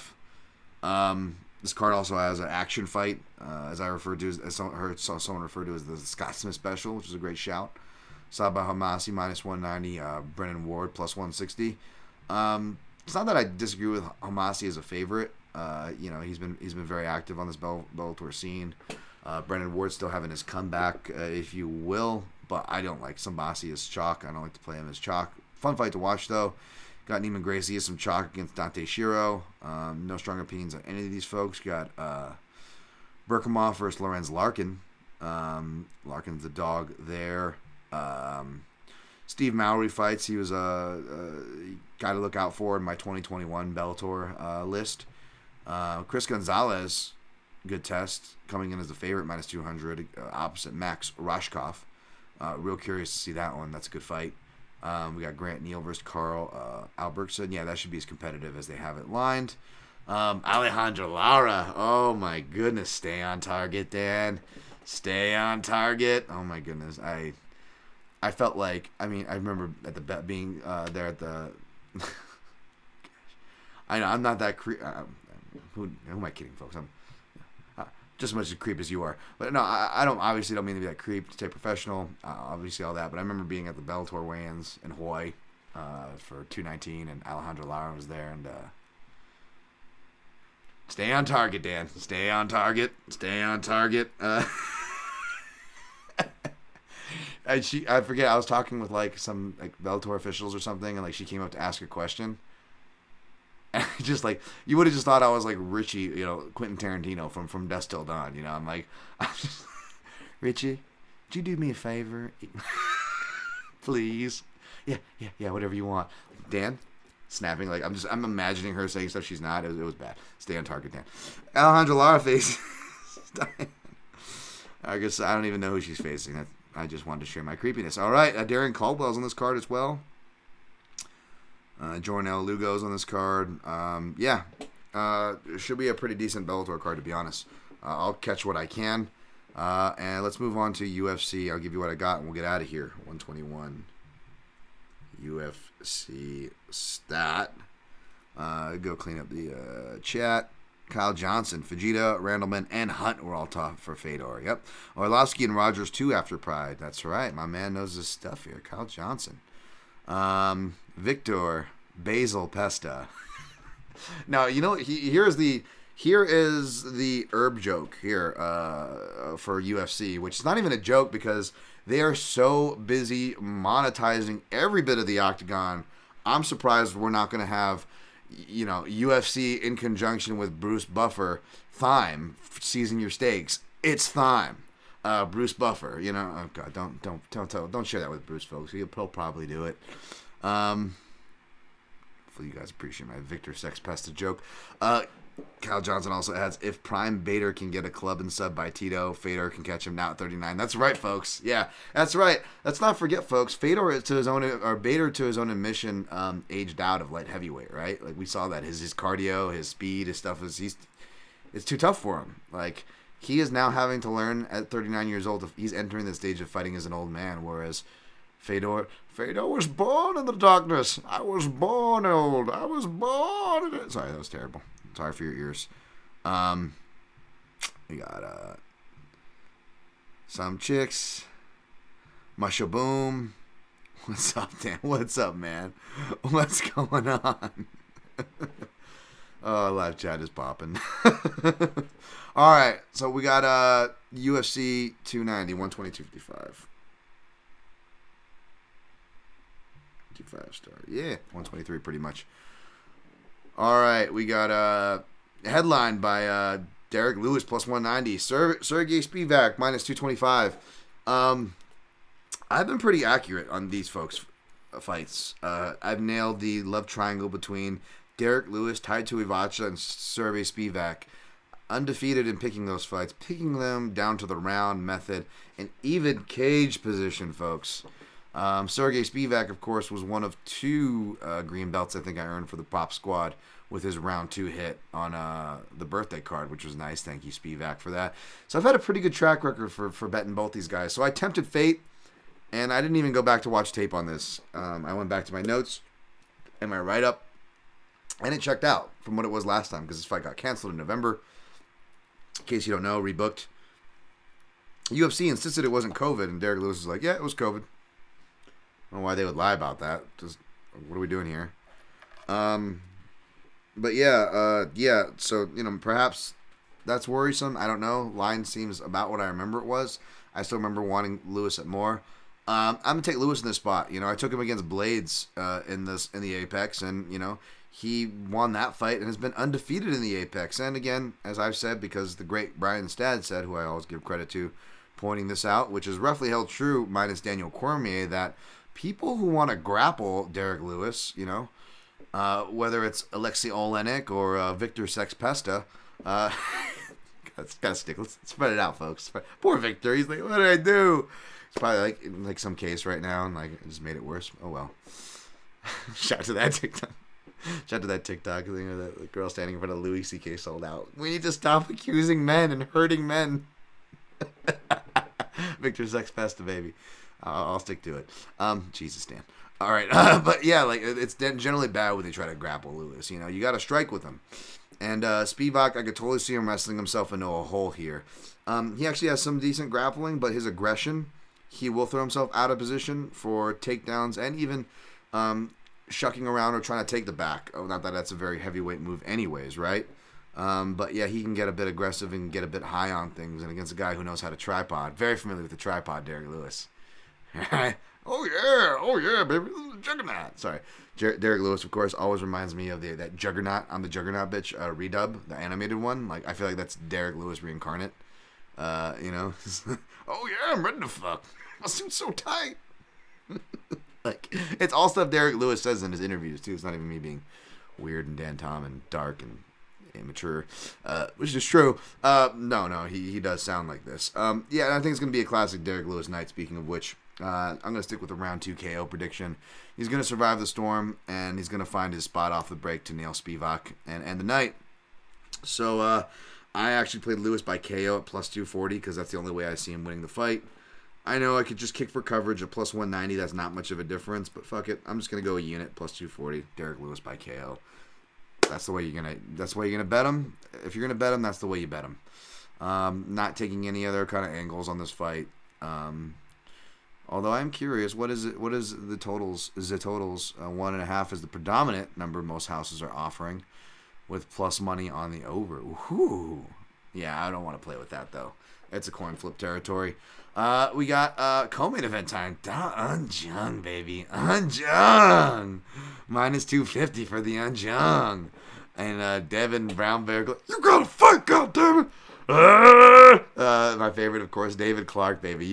Chips. Shout out to my guy Chips War Medal, and the rest of you who are a long time listener, by the way. Chips War Medals, always shout, always paying it forward. Talk about being a good dude, citing your sources over there. Always giving love. So, but yeah, I was excited for some David Clark, dude. So David Clark isn't even gonna be in the corner, but he's going to be louder because it's the Apex, and he doesn't have to worry about the commission, which I love. That's like how Devin is, Team Teddy Bear, MMA fighters who look like they were made in a Build-A-Bear workshop, which is Devin Clark, Drakkar Close, and Darren Wynn, Team Teddy Bear, represented here by Devin Clark. Yeah, it was funny that he even admitted that too. He's like, yeah, he's going to have some drinks in him. Like, dude, if I knew that, like, I would say that I would go to this event, but again, I can't afford tickets the way UFC. They priced out the fans, folks. They priced out the media. I'd have to like be dishonest and go get credentialed and do that thing where I don't work, but I get credentialed. And I don't like doing that, folks. I know I'm not an actual journalist, and well, why bother treating the job and the things with respect and the way the UFC prices things? No, I'm not. I don't care to push politics and try to get my ass in there and credentialed, even though I could, because I would feel the due diligence and duty to work. And I don't want to work any more than I already do because I work a lot. So, and I'm not going to pay for a ticket. But hypothetically, if I could, how awesome would that be? Like, oh, maybe it's like if I knew ahead of time, maybe I could have like asked Junkie if we would have been like, dude, can I get somebody to come film it? And like, we'll just do like a evening with David Clark watching the fights with him. Like, how funny. I know that would get no traction and not sell, but that would be funny. I'd be down for it. Just like watching him, like I would just be buying him drinks the whole time and be like, oh, I got you a drink. Like, oh, like I'd see like he'd be like a third of the way. I'd be going to the food truck to get him another beer. Like I'd be purposely like just trying to get him fucked up, and just to get him wild. Just to get him wild.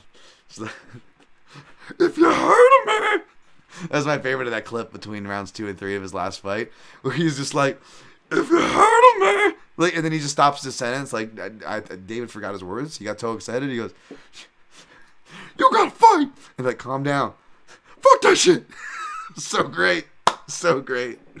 I just love that. Like Devin Clark actually took time to pause his own pain mid-fight corner to be like, Dad, can we calm down here? So I'm very excited. I'm very jealous of any of y'all that get to like be in the audience with David Clark. I need some kind of fan cam on him, whether it's some viral cell phone, as well as I hope the UFC broadcast is smart enough to go find David Clark in the audience and get a camera on that man. Hey, Hinge boy, the bench man, the bench boy. He's doing strong over here. Yeah, stink girl underneath me over here too with the dogs. But yeah, I'm excited for that. Dan, have you even broken down the fight? No, because I broke it down on the Action Network article. But in case you didn't see that, of course, I'll break it down here. I'm taking Jung. I like Da Jung. Obviously, he's the better striker. And I think he's going to make Devin Clark uncomfortable, which shouldn't be too hard, not just because of the reach and striking superiority, size, and skill, which is the most important part. It's the fact that just Devin Clark looks ridiculously uncomfortable, even more than usual. You know, like, it was funny, like, he was talking crap about, I think, like, someone said, like, Da Jung, like, set a takedown record on William Knight. Whereas, like, you, like, knocked him out in the third round. He goes, well, that shows he must have been scared of the power. He goes, I wasn't scared. And I'm like, Devin Clark, like, bro, like, I'm pretty sure we can just go back, like, your last 3 fights and we could go 3 for 3 of you, like, running away from the strikes. Like, really bad body language. Not trying to hate. I love Devin Clark. Seems like a great dude outside the cage, too, as well. Like, does really good programs, for kids and youth and stuff like that, I believe. So, not trying to hate. Big fan. Wish him well. But I was like, come on, man. You can't. This is the one thing. I get it. You got to talk yourself up and whatnot. But I don't know. Da Jung looks like to be in the shape of his life. And then I saw footage today, and that kind of confirmed that not just from what I saw on his social media. And the guy's improving. You watch this footage from like the regional scene to now. You see like actual improvements, and quietly really good wrestling.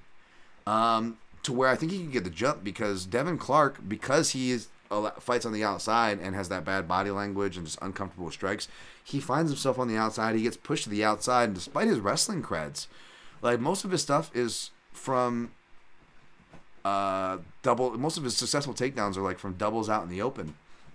Sorry, bench boy is laying down. Lay down, buddy. Relax. He's messing with his bed.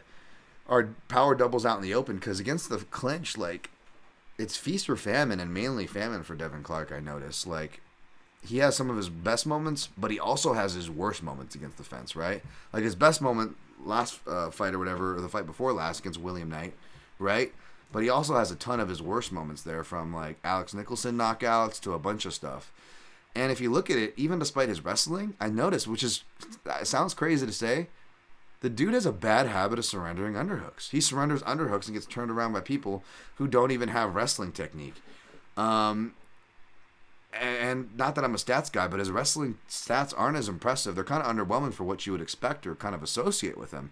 And then you're like, wait, he was taken down by Anthony Smith, and Anthony Smith defended his takedowns. And I'm not crapping on Anthony Smith, but, like, that's not what you would expect. You know what I'm saying? Like, Anthony Smith, on paper, should be jiu-jitsu striking all day superiority over a lot of folks like a Devin Clark, right? But wrestling will be the one thing maybe you would credit Devin Clark with. And you go watch the footage, not only does Anthony Smith take him down, he takes him down with the exact kind of Polish throw toss variation that Da Jung is. That's his freaking go-to.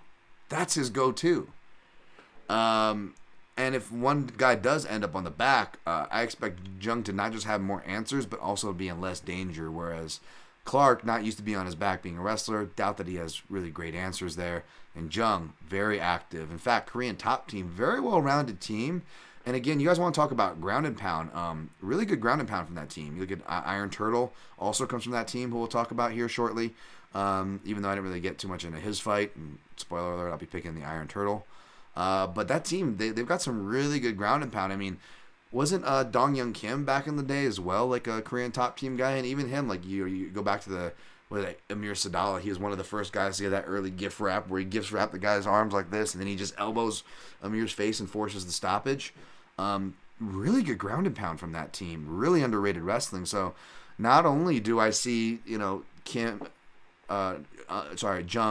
winning the stand-up, making him uncomfortable, and forcing shots out of Clark and being able to survive the grappling. But I actually wouldn't be surprised to see Clark get the better of the grappling, maybe even the wrestling in some instances, which sounds crazy. Maybe I'm wrong here. Maybe Devin Clark goes out here and blankets him for 15 minutes. But unless that happens, I don't, or like, a I don't want to say lucky punch, but a perfectly placed punch, let's just say. I don't see him winning this fight. It's more of, does it go to decision, which, kind of worrisome hearing Jung go, I got a better gas tank and I want to show that. It's like, well, I'm glad I didn't bet the under. But yeah, let's finish this guy. I missed the plus money boat, but minus 105 or near even money I feel is worth the bet. I got it at minus 105, Jung inside the distance. I put 1.05 unit for a clean unit return. And then I did the... That's right, 0.17 in the house, baby. Little sprinkle shot on the submission prop, which was listed at plus 700, but I actually nabbed it for plus 800 over at BetMGM. So just a little sprinkle on that in case he wraps up a submission, because I believe 2 out of his 3 submission wins come by guillotine. He's got a really good front choke. It's a more recent addition to his game. And Devin Clark, if he gets hurt or if he's not hurt, he's going to be giving that neck. He tends to give his neck a lot. And get stuck in these things whether he gets tapped by him or not. Remember, I had that perfect call on pretty much how the fight was going to go exactly to a T with Ryan Spann and Devin Clark. I'm getting a lot of those vibes here. So Jung inside, Jung by submission. Jung sub and Lewis KO, by the way, will be on the round robin that I'm still technically assembling. But I may have the direction I may end up going in. We'll see. I'm still rounding 1 or 2 more fights that I would like to target. So we'll see there. Mushroom MMA, what's up, Chronic? That's right, Mushroom. I heard from Mushroom in the Chronic Combat Conversations chats. So David Clark impression from you're gonna fight, goddammit! I just like that would be my goal, is just to get him to go inaudible and like somebody to catch a picture like me like with like a cheeky smile, like I just cashed a bet. David Clark losing his mind, like orderly's about to have to start. Just to calm him down and shit like that. That's what I picture. Speaking of power rides, are you a fan of the B team? More specifically, are you a fan of Craig Jones? Yeah, I mean, I'm not too familiar with Craig Jones, his work. I don't watch any of his stuff or his content, but obviously I'm familiar. He's a really good grappler, working a lot with the Volt Camp, Australian gent. Karma Marie, can't wait to hear Karma Marie. Can't wait to hear how loud David Clark will be. You and me both. We got done. I'm just here for the David Clark impersonation. You're gonna fight, goddammit! He's great, man. He's great. David Clark. We got Blagoy coming up. It is Blagoy. So hold on tight, folks. We got Blagoy coming up next. In fact, yeah, let's get to that fight. Sorry, real quick.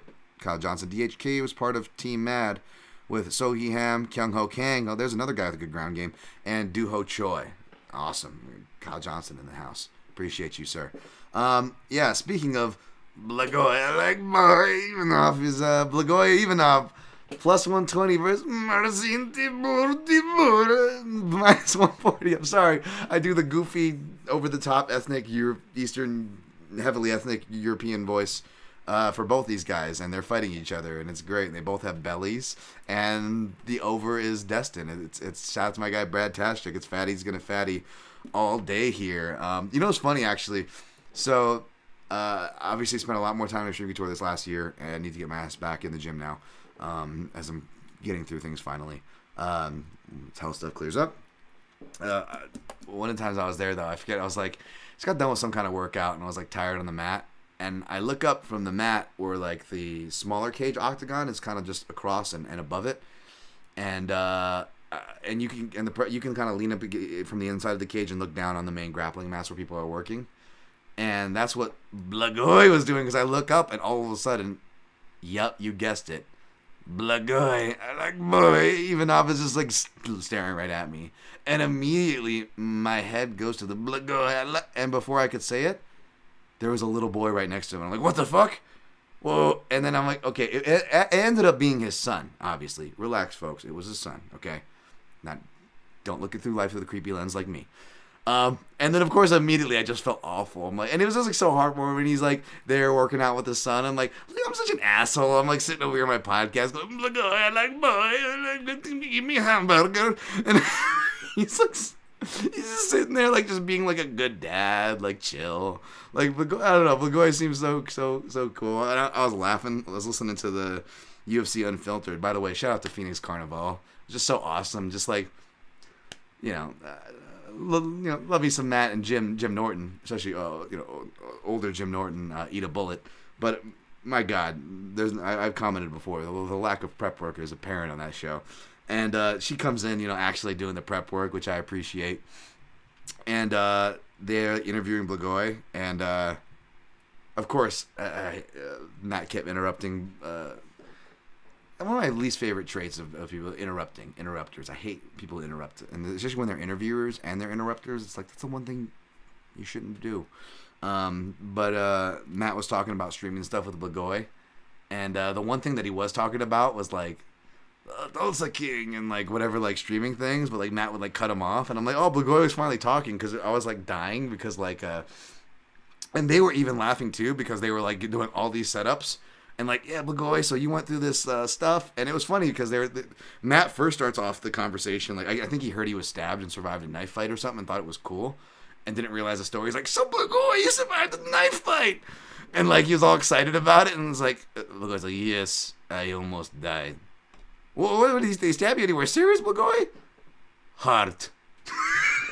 And you could just see Matt's like, oh, so you almost died. Was in coma. Oh. And you could just see, like, the tone change. Like, oh, shit. Oh, I'm joking about this. And Phoenix came in and kind of saved the day. But it was hilarious. It was, like, all these, like, well-thought, like, questions, like, from there on out. And like, they'd be like, all right, so Blagoy, and that must have been amazing. And, you've trained with this guy before, right? So do you go in and are you excited for this kind of a matchup? How do you feel? Yes. That's how he would answer. Yeah. Yes. Yeah. Like, that was his answer for, like, everything. It was fucking great. It was like a Mark Hunt skit all over again. I'm like, Blagoy. I'm sorry. I know I'm saying nothing of meaning, and I am getting all the entertainment in the world because I built up this mythical character that's now stuck in your head. So enjoy it, Blagoy boy. Taking him for a unit. Damn, you didn't even break down the fight. Speaking of bellies, no, it's going to be a close fight. I was actually kind of surprised to see Blagoy as the underdog, and he opened at plus 155, now down at plus 120. So money is coming in on him. The action is coming in on Blagoy. So I'm not wrong on there, and he is the plus money side on what's going to be a close fight. Even when I predict how Tabora could win and to justify why he's favored, and even if people who do support Tabora in this case, like, there's no way you don't see it as being a close fight. So just by that logic, heavyweight, volatile, take the dog. But more specifically, if you look at it, Tabora, he's been a hard guy to get a beat on, but really, there's some weird samples in there. Like, the Spivak victory ages really well, but if you look at that fight, I didn't go back to rewatch it for this one, admittedly, okay? But it was a really ugly fight where it looked like him and Sergey were fighting over for rights on a North Atlantic fishing hole somewhere. He just, or like a Siberian fishing hole, like it got ugly. And it was just a really weird fight. And he kind of goes life or death. But if you look at it, guys who he can't really out-grapple, it kind of becomes a problem. And he's 2-1 against UFC level southpaws. But again, that's Walt Harris, who I love Walt Harris, good striker. But once you get him to the ground, which is Tabora did, and he almost still got his head taken off there. He almost got stopped by Romanov, even though he won that fight. And, let's be honest, did he really win that fight? It probably should have been a 10-8. It should have been a draw. Not that I care. I think the only action I had was round one. So after the first round ended, I made peace with the result. So it wouldn't have made a difference for me. I just, from a scoring perspective, it wasn't a clear as day 8, but it was different enough to where it's like, okay, you dominate a guy. You get the ref kind of coming in, getting close there. It's, maybe an 8 or so. So, anyways, the point is you can kind of pick at Tabora's record as underrated, you could argue it is. There's definitely a real nip and tuck path that it had to take to get there when you kind of contextualize it, right? Whereas Blagoy, a lot of his fights that he lost, you could argue that he won. But, like I always say, folks, you're a cleaner counter striker who works the body like Blagoy does, you're going to find yourself on the wrong end of close scorecards. So he did. And the more and more I watched that Rogerio de Lima fight, the more and more it's a clear win for Blagoy. Commentary, DC doesn't think so, but I think it was more DC trying to overdo something that I would probably fall victim to, which is overcorrecting the steering wheel away from your guy. I was kind of like that. I'd be harder on my students or the students that I liked, or to show that there was no bias. And I do that all the time here, folks, right? And I always cop clean to it with you guys. Usually, unfortunately, it's after the fact when I realize I fucked up. But again, not coming at DC. I just think that's where it came from. And again, not coming at DC, but probably not the best for scoring, is he, right? Yeah, but you really watch the fight, like Blagoy was winning the exchanges. A lot of it was just big shots that don't really land clean. And when they do, you should score them. But for what it's worth, Blagoy ate them like cheeseburger. Okay, I take hamburger then. And I love it because even like DC has his own similar thing on Blagoy. He's like, it sounded mean. It sounded like AKA is already known for hard sparring and they get criticized for that. But DC almost admitted to bullying, like almost like hazing. Like he was like, you should have seen some of the shots we would hit him with in sparring. Well, how are you still standing? And part of me was like, why are you trying to knock guys out in sparring purposely like that? Jesus Christ. And DC was like, why are you sparring Francis? I spar Francis. Why are you doing that, Blagoy? I spar Francis. It's just like a zombie. That being said, even though judges don't reward body work, I know what I'm getting into, folks, here by betting Blagoy Ivanov, who, how the fuck is he? How am I older than Blagoy Ivanov? How is he younger than me? He was born in 86, folks. He's 37, August. Over a year and change older than him. How? I stabbed lots of times. I spar. Francis puts miles on you. But I know what I'm getting into here, folks. But Tabura, he's got an awkward guard. He is a little better about moving his head and blocking his head. But his belly is there all day. So honestly, I don't see Tabura being able to take him down. And I feel like Blagoy's checking shots and power lefts are stuff that's hit him before. Again, southpaw who can wrestle, Tim Johnson, who I picked and cashed in dog money against back in Zagreb. I'm gonna go with that same model here against a guy who's more dependable than Tim Johnson, which is Blagoy. I like plus 120, plus 122. I got Blagoy for 1 unit. So, Mr. Ivanov, we don't serve that here. I take hamburger.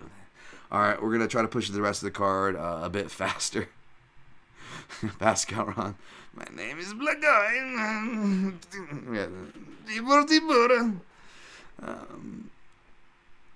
General question, Dan. Do you ever look at fighters' team when you're considering your picks? Yep. I believe that, making those notes, this team does good ground and pound or trains their guys well-rounded, like the Korean top team notes. I'll try to fit it in there, if it's relevant to the analysis. DFS Whispers. What's up? What is up to you guys? All right, we're going to go down to Duha Choi, minus 190. Kyle the Monster Nelson, plus 160. Picking Choi here, but I don't like picking him in chalk. I probably wouldn't parlay him. I am tempted because there is still plus money in some of the houses that I'm seeing for Choi by TKO. That's the pick here. Basically, Nelson swings a bit wide. He's gotten better with his kicks. He's gotten more aggressive with his wrestling. But I know a lot of his fights were on short notice and had extenuated circumstances. Listen to my guy Aaron Bronstetter show, TSN MMA show, and he sounds really good heading into this fight, but I just feel like it just doesn't matter. I feel like he's just one of those guys that's gonna gas, no matter how he fights, especially if he wrestles, which I could see him doing against Duho Choi. I see, even though he's gotten better kicking the legs, Nelson shows damage and can get hit by leg kicks. Duho Choi's gotten better. I don't know if he's gotten better or not because his sample size is so limited with his military service, folks. Only one fight in 3 or 4 years or something. But in that last fight, he did show more leg kicks. Not just that, but he did that Poatan Pereira thing where he does the leg kick and he almost does the leg kick wanting you to counter and come in on him because it sets up the left hook counterbalance so perfectly. And we've seen him, drop Charles Jourdain on the back, almost on the back foot with that countering left hook off of his leg kicks. So I really like that look, and I really think that look in particular is going to do well against Kyle Nelson. Also, even though he sells out on it a bit too much with that right hand, timing it, kick counters. He shoots a straight two down the pipe. I think that's going to work beautifully against Kyle Nelson as well. I think it's going to go right through his guard, right through his wide punches if he's punching. And for all Nelson's improvements and strengths, I still think his defense is going to line up poorly with the way Choi throws. That being said, Kyle the Monster Nelson is a monster at this class. He's very dangerous. He's gotten much better in the clinch. Again, looks like he really sharpened up a lot of his wrestling and Muay Thai stuff, which I appreciate. So we could see another upset here, which would be a real bummer, for Choi's trajectory. Even though I believe we should have all recalibrated it at this point and should just kind of let's just see, this is more of a fact-finding mission. But I think he gets that mission complete here. Unfortunately, if he wins the way I think he does, it's just going to set him up into a bigger fight where maybe he gets the rug pulled out under him again. We get sad again. Have to recalibrate expectations again. But I think he gets the KO here. Deciding between that, maybe the next fight doesn't go the distance, or maybe using Blagoy decision or Blagoy money line as one of my round robin legs, folks. But yeah, no official plays. Just looking at that Doo Ho Choi TKO, if I can find it at plus money. And if I do, it'll only be in the round robin if I use it. And if I sprinkle on it, it probably won't be more than 0.33U or anything like that. Nothing too crazy. I'm not trying to get too tied into Choi. Next fight, I was researching just enough for stats. Didn't quite finish it, but I think I know where I'm going because I get a similar read as far as where the offense to defense lines up. We got Adam Fugit, plus 285. Yusuke Kinoshita. I don't know if it's Yusaku or Yusuke. But Kinoshita, minus 345. Again, this is ballooning too wide for me, although I don't disagree with Kinoshita being favored. This is another one for the folks paying attention at home. If you go to my grading the winners, you type these fighters' names in and grading the winners they fought on Contender Series to see what my thoughts are and kind of early thoughts and trajectories as a teaser, if you will. Get a baseline for my feels and their skills. Check out those articles. And this is another one where the matchmakers may have been listening because I only gave one name. Who I wanted to see Kinoshita fight, and I said Adam Fugit for a fun action fight. And hopefully I'm proven right here because the matchmakers seem to have done that. They matched him right up with them, and it's good. This is a southpaw versus southpaw matchup, folks, so this is going to be violent. Kinoshita's got a lot of those classic southpaw shots where he can do the Conor McGregor inside angle counter left. We saw him kind of get some quick counters and real fast lefts that I think are going to be real handy for him in this fight to finish his last fight, which was on the Contender Series. He, of course, can advance off his shots coming forward as well, not just countering. He comes forward with really good blitzes, strong blitzes like you would expect from a Japanese fighter. Can close in a distance, where he's got really good grappling and a submission game in his back pocket. He didn't need to go to it his last time out, but he does have it there. I believe he's a black belt, or at least some accolades in judo. And obviously doing some jiu-jitsu there for more the MMA-ish side of it. But good takedown defense because Adam Fugit Fugit, even though he's a lot of Muay Thai, you could tell, southpaw Muay Thai, which I like. He did Muay Thai fights before you came over to MMA, which I appreciate him getting that experience. You can see it. But even though his head movement has flashes, he really has great ideas. Really good things chained into him. You could tell Adam's a smart dude who really can chain things together well and executes well. Just a guy I enjoy watching. I could relate to a lot more. Despite me sharing heritage there with the Japanese fighter. But this guy looks a little bit more relatable. So definitely not hating on Adam. But the speed, sometimes his head can be in that upright posture, the guard style. I could see Kinoshita piercing through it. Again, check my Quick Picks article to see exactly, but I really don't think I'm going to be changing my pick from what I saw. I'm almost done with running them through my proverbial comb too, for what that's worth. So yeah, chances are you'll see Kinoshita and Fugit there. Part of me, because it's southpaw versus southpaw and it's already an action pairing, I want to take a look at that under at plus money. And maybe either under 1.5, and maybe either using the under 1.5 or just as an anchor, a chalk anchor. Fight doesn't go the distance. as like a chalky ass anchor, though. That's minus 200. I don't like to go over that if I do have one chalky anchor piece, which is just the way I do round robins. You don't have to. It's not as sexy as doing all like super plus money stuff. But that's just kind of where my head's at. You know, that under doesn't go the distance for an anchor.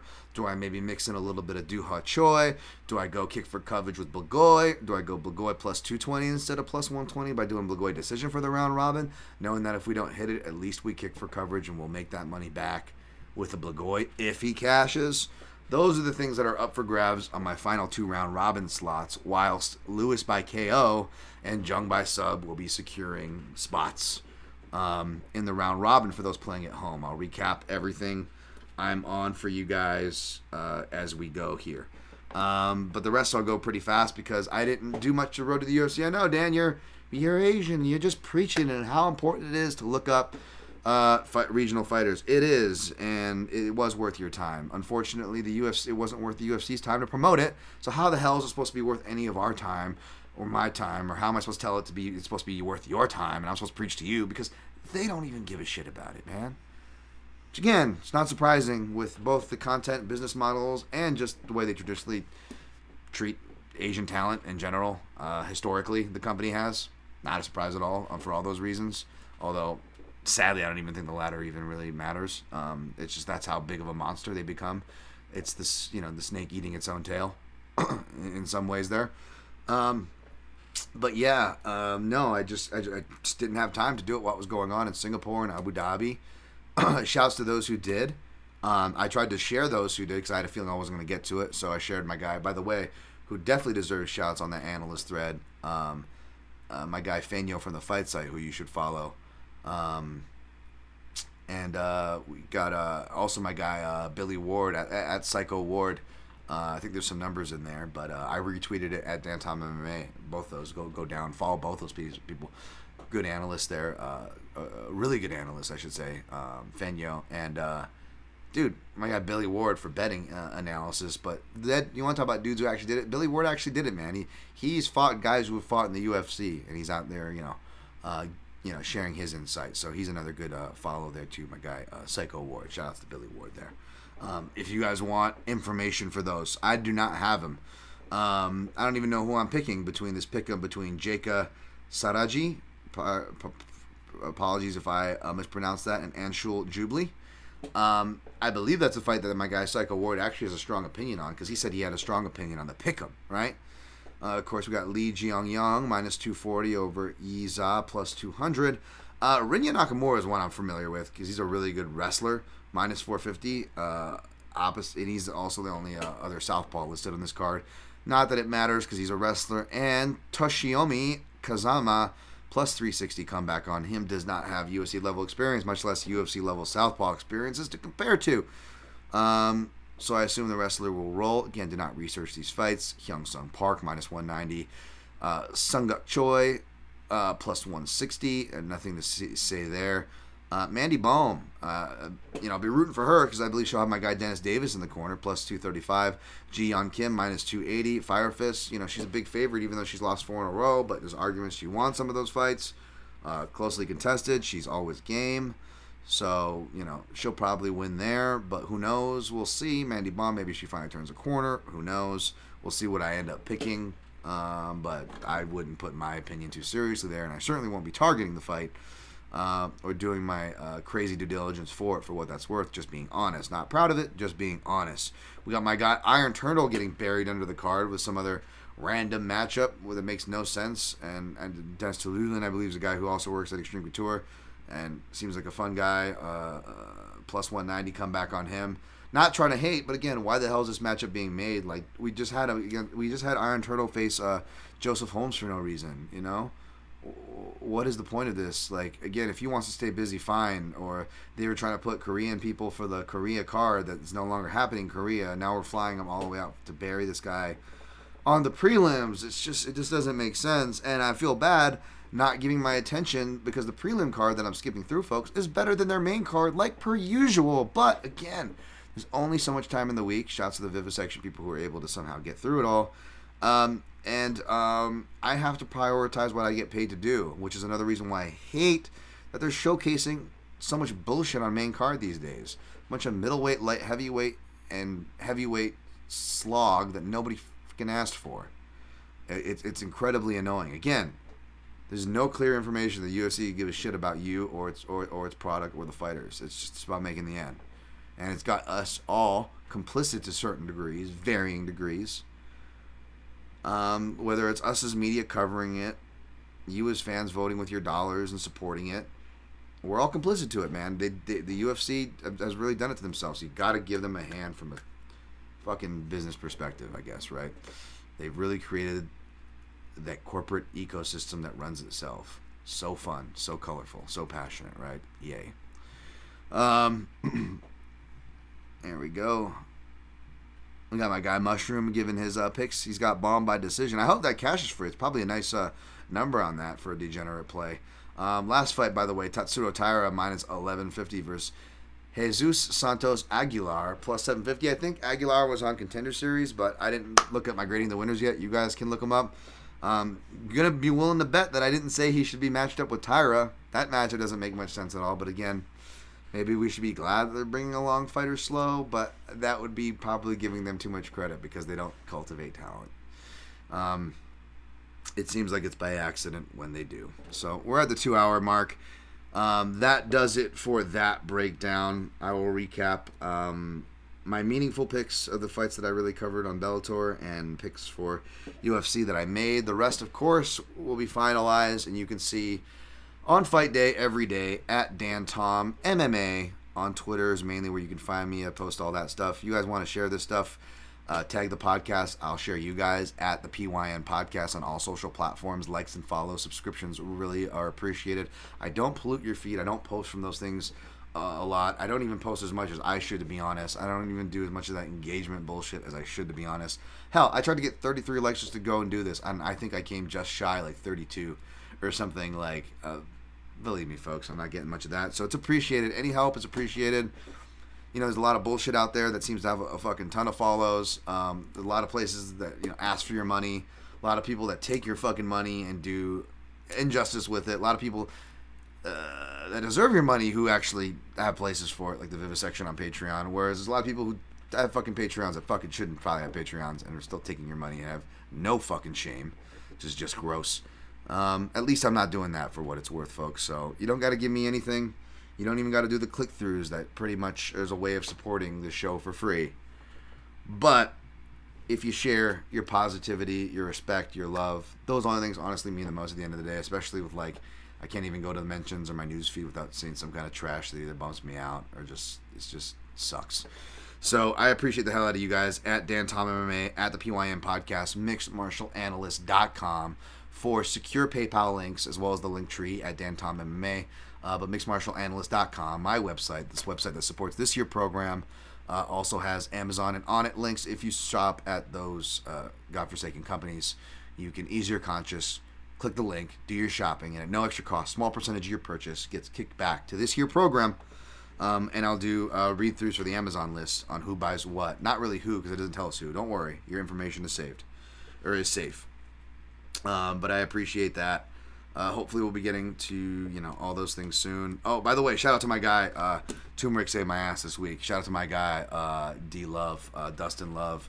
TheTurmericTonic.com if you want some turmeric, ginger, and lemony goodness for your soul, for your joints, for your inflammation.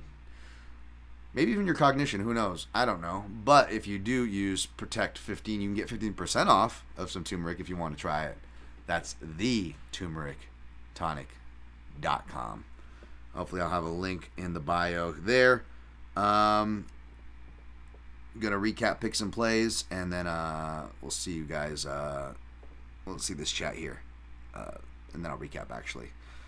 Our world is way too good at exploiting people for money and engagement. Yep, I hate it, and yeah, the rich get richer, the shittier get shittier. So vote with your dollars, folks. Really, I'm not political. I am not, but the one thing I do believe in voting is with your dollars. I believe that's one of the only ways you really can vote these days. So yeah, your dollars, your clicks, it doesn't have to be money. Clicks, attention, what you choose to give your attention to. It's a big deal. It's a commodity, and it's a commodity that's not just important, but you control that. It's one of the few things you can control. So do that.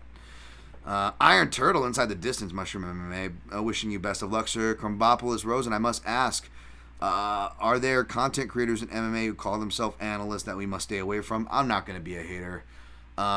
Hopefully you guys can see the ones to stay away from, the engagement, the empty words, the big words, the whatever. Yeah, just be careful.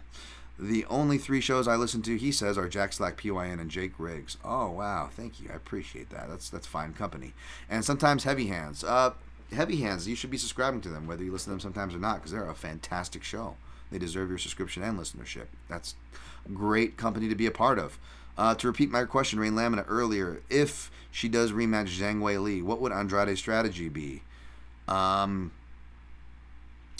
Attack less, but attack in the same way. Chin up and hope not to get pieced up or KO'd. It's funny. I would say wrestle more, but then in the clinch is where she got pieced up. Wei Li striking, I'd have to look at it closer, but I would definitely implement striking there. Wei Li is not impervious there, as good as she is. A lot of her improvements seem to be wrestling, so that does seem really dangerous. Although that did seem to be the go-to path, right, for Andrade now and then, because she's only continued to work on her grappling since then, Andrade. So that would be tricky. Sorry, I can't give you a better answer. You know me, I got to run through the comb before. Otherwise, I'm just talking out of my ass, and I don't do that. I should. It'd be easier. I get more money, more engagement. Life would be easier, less stress. But you know me, I got to do my due diligence. Great show as usual, Dan. Thanks, brother. Appreciate you, Mushroom. Thank you. Great show from Kyle Johnson. Great show, Dan. Good luck to all tomorrow night. Yes, good luck to all indeed. Thank you, Kyle Johnson. I appreciate your positive and educated presence, sir. Really, really sharp stuff. Lemon joints sounds refreshing. Yeah, we'll see. Hopefully my joints don't turn into lemon here. Yeah, I appreciate you guys. Give the video a like if you haven't. Again, Dan Tom MMA. I changed the URL. If you're listening in the future, on Apple Podcasts, 5-star ratings and reviews. Coming to other platforms soon. I got to follow up on my messages with my guy over there from Z Fight site. If I gave it away, great show from Ghost Phantom. Thank you, sir. Another analyst I respect there, Ghost Phantom. Give him a follow. All right, going to recap. Bellator 290 taking Ryan, the Masturbator. Not Victor Sexpesta. Ryan, Masturbator, over Fyodor Emelianenko. Taking Johnny Edlin over Anatoly Tokov. I'm taking Ahmed Magomedov over Henry Corrales to complete a parlay there. That is the only action that I really took over at Bellator. That parlay, of course, those 3, Edlin, Bader, Magomedov, plus 116. I got it for. You can get it still for roughly plus 100 territory. Great show as per usual. DFS Whisperer says, thank you, sir. Appreciate you. And then we'll jump over to UFC Vegas 68. Taking the Black Beast. Oh, yeah. Where the fuck? Over Sergey Spivak. Taking Da Jung over Devin. Bro, man, you gotta fight, goddammit. If you heard me. Clark. Wow, Dan, easy. Taking Blagoy, I like mine. Over Marcin Dibur. Jesus, Dan. Taking Duha Choi over Kyle Nelson. Taking Kinoshita over Fugit. Taking, I don't know who I'm taking, over Cheka and Unsure. Check me on at Dan Tom MMA on Fight Day for that pick, as well as my pick for Lee Jiang Yang versus Yiza. I'll probably taking Nakamura over Kazama. We'll probably take Park over Choi, but again, check at Dan Tom MMA on Fight Day. We'll probably go against my bias there for Baum and pick him, but root for Baum. But again, I'm not invested. Who knows? Who cares? And again, wait and see on Fight Day who I post. We'll probably take Park over Tallulah there. We'll probably take Tyra, surprise, surprise, over Aguilar. Plays, again, round robin, I'm still constructing it. I got Lewis KO and Jung Sub. Just comes down to the last 2. Do I go under and Fugit and Kinoshita? Do I get a little bit of Duhoi Cho KO? Do I kick for coverage with Blagoy Boy or some Blagoy decision? I don't know. That will probably populate the last 2 of those. Of course, the Bellator parlay, I already told you guys, will be the parlay of the week here. Bader, Evelyn, Magomedov, plus 116, 1 unit. Again, I took Ivanov at plus 122 at 1 unit. Ajang, inside the distance, minus 105. Took that for 1.05 units for a clean unit return. And Sprinkle, 17 unit, 0.17 U on Unjung by sub, plus 800. Lewis, Black Beast by KO, plus 240. Threw a whole unit on that. And that's really all I got. I'm probably not looking to add too much and invest too much more because I don't really want to invest in too many of these matchups. So I wish you guys the best. Before I get out of here, methods on Bellator picks. I'll stick with the official methods on my breakdowns, which my official pick was Evelyn by decision. But again, late stoppage, especially if Evelyn gets takedowns early. That's a big deal if he does. Then the late stoppage is palpable for any live bettors out there. And Bader by knockout, but not as long. It's probably going to be a safer ground and pound by round 3. It was my official pick there. Magomedov versus Corrales. Not sure, man. Not sure, honestly, on that one. I didn't look deep enough to even venture a method. That's another reason why I kick for coverage on those fighters with the big price tags. Best of luck if you attack any angles, Mushroom or anybody else. Again, thank you guys. Like, subscribe, shares. The love is appreciated. We need more positive than negative. Thank you. Enjoy. Good luck. And always protect your neck.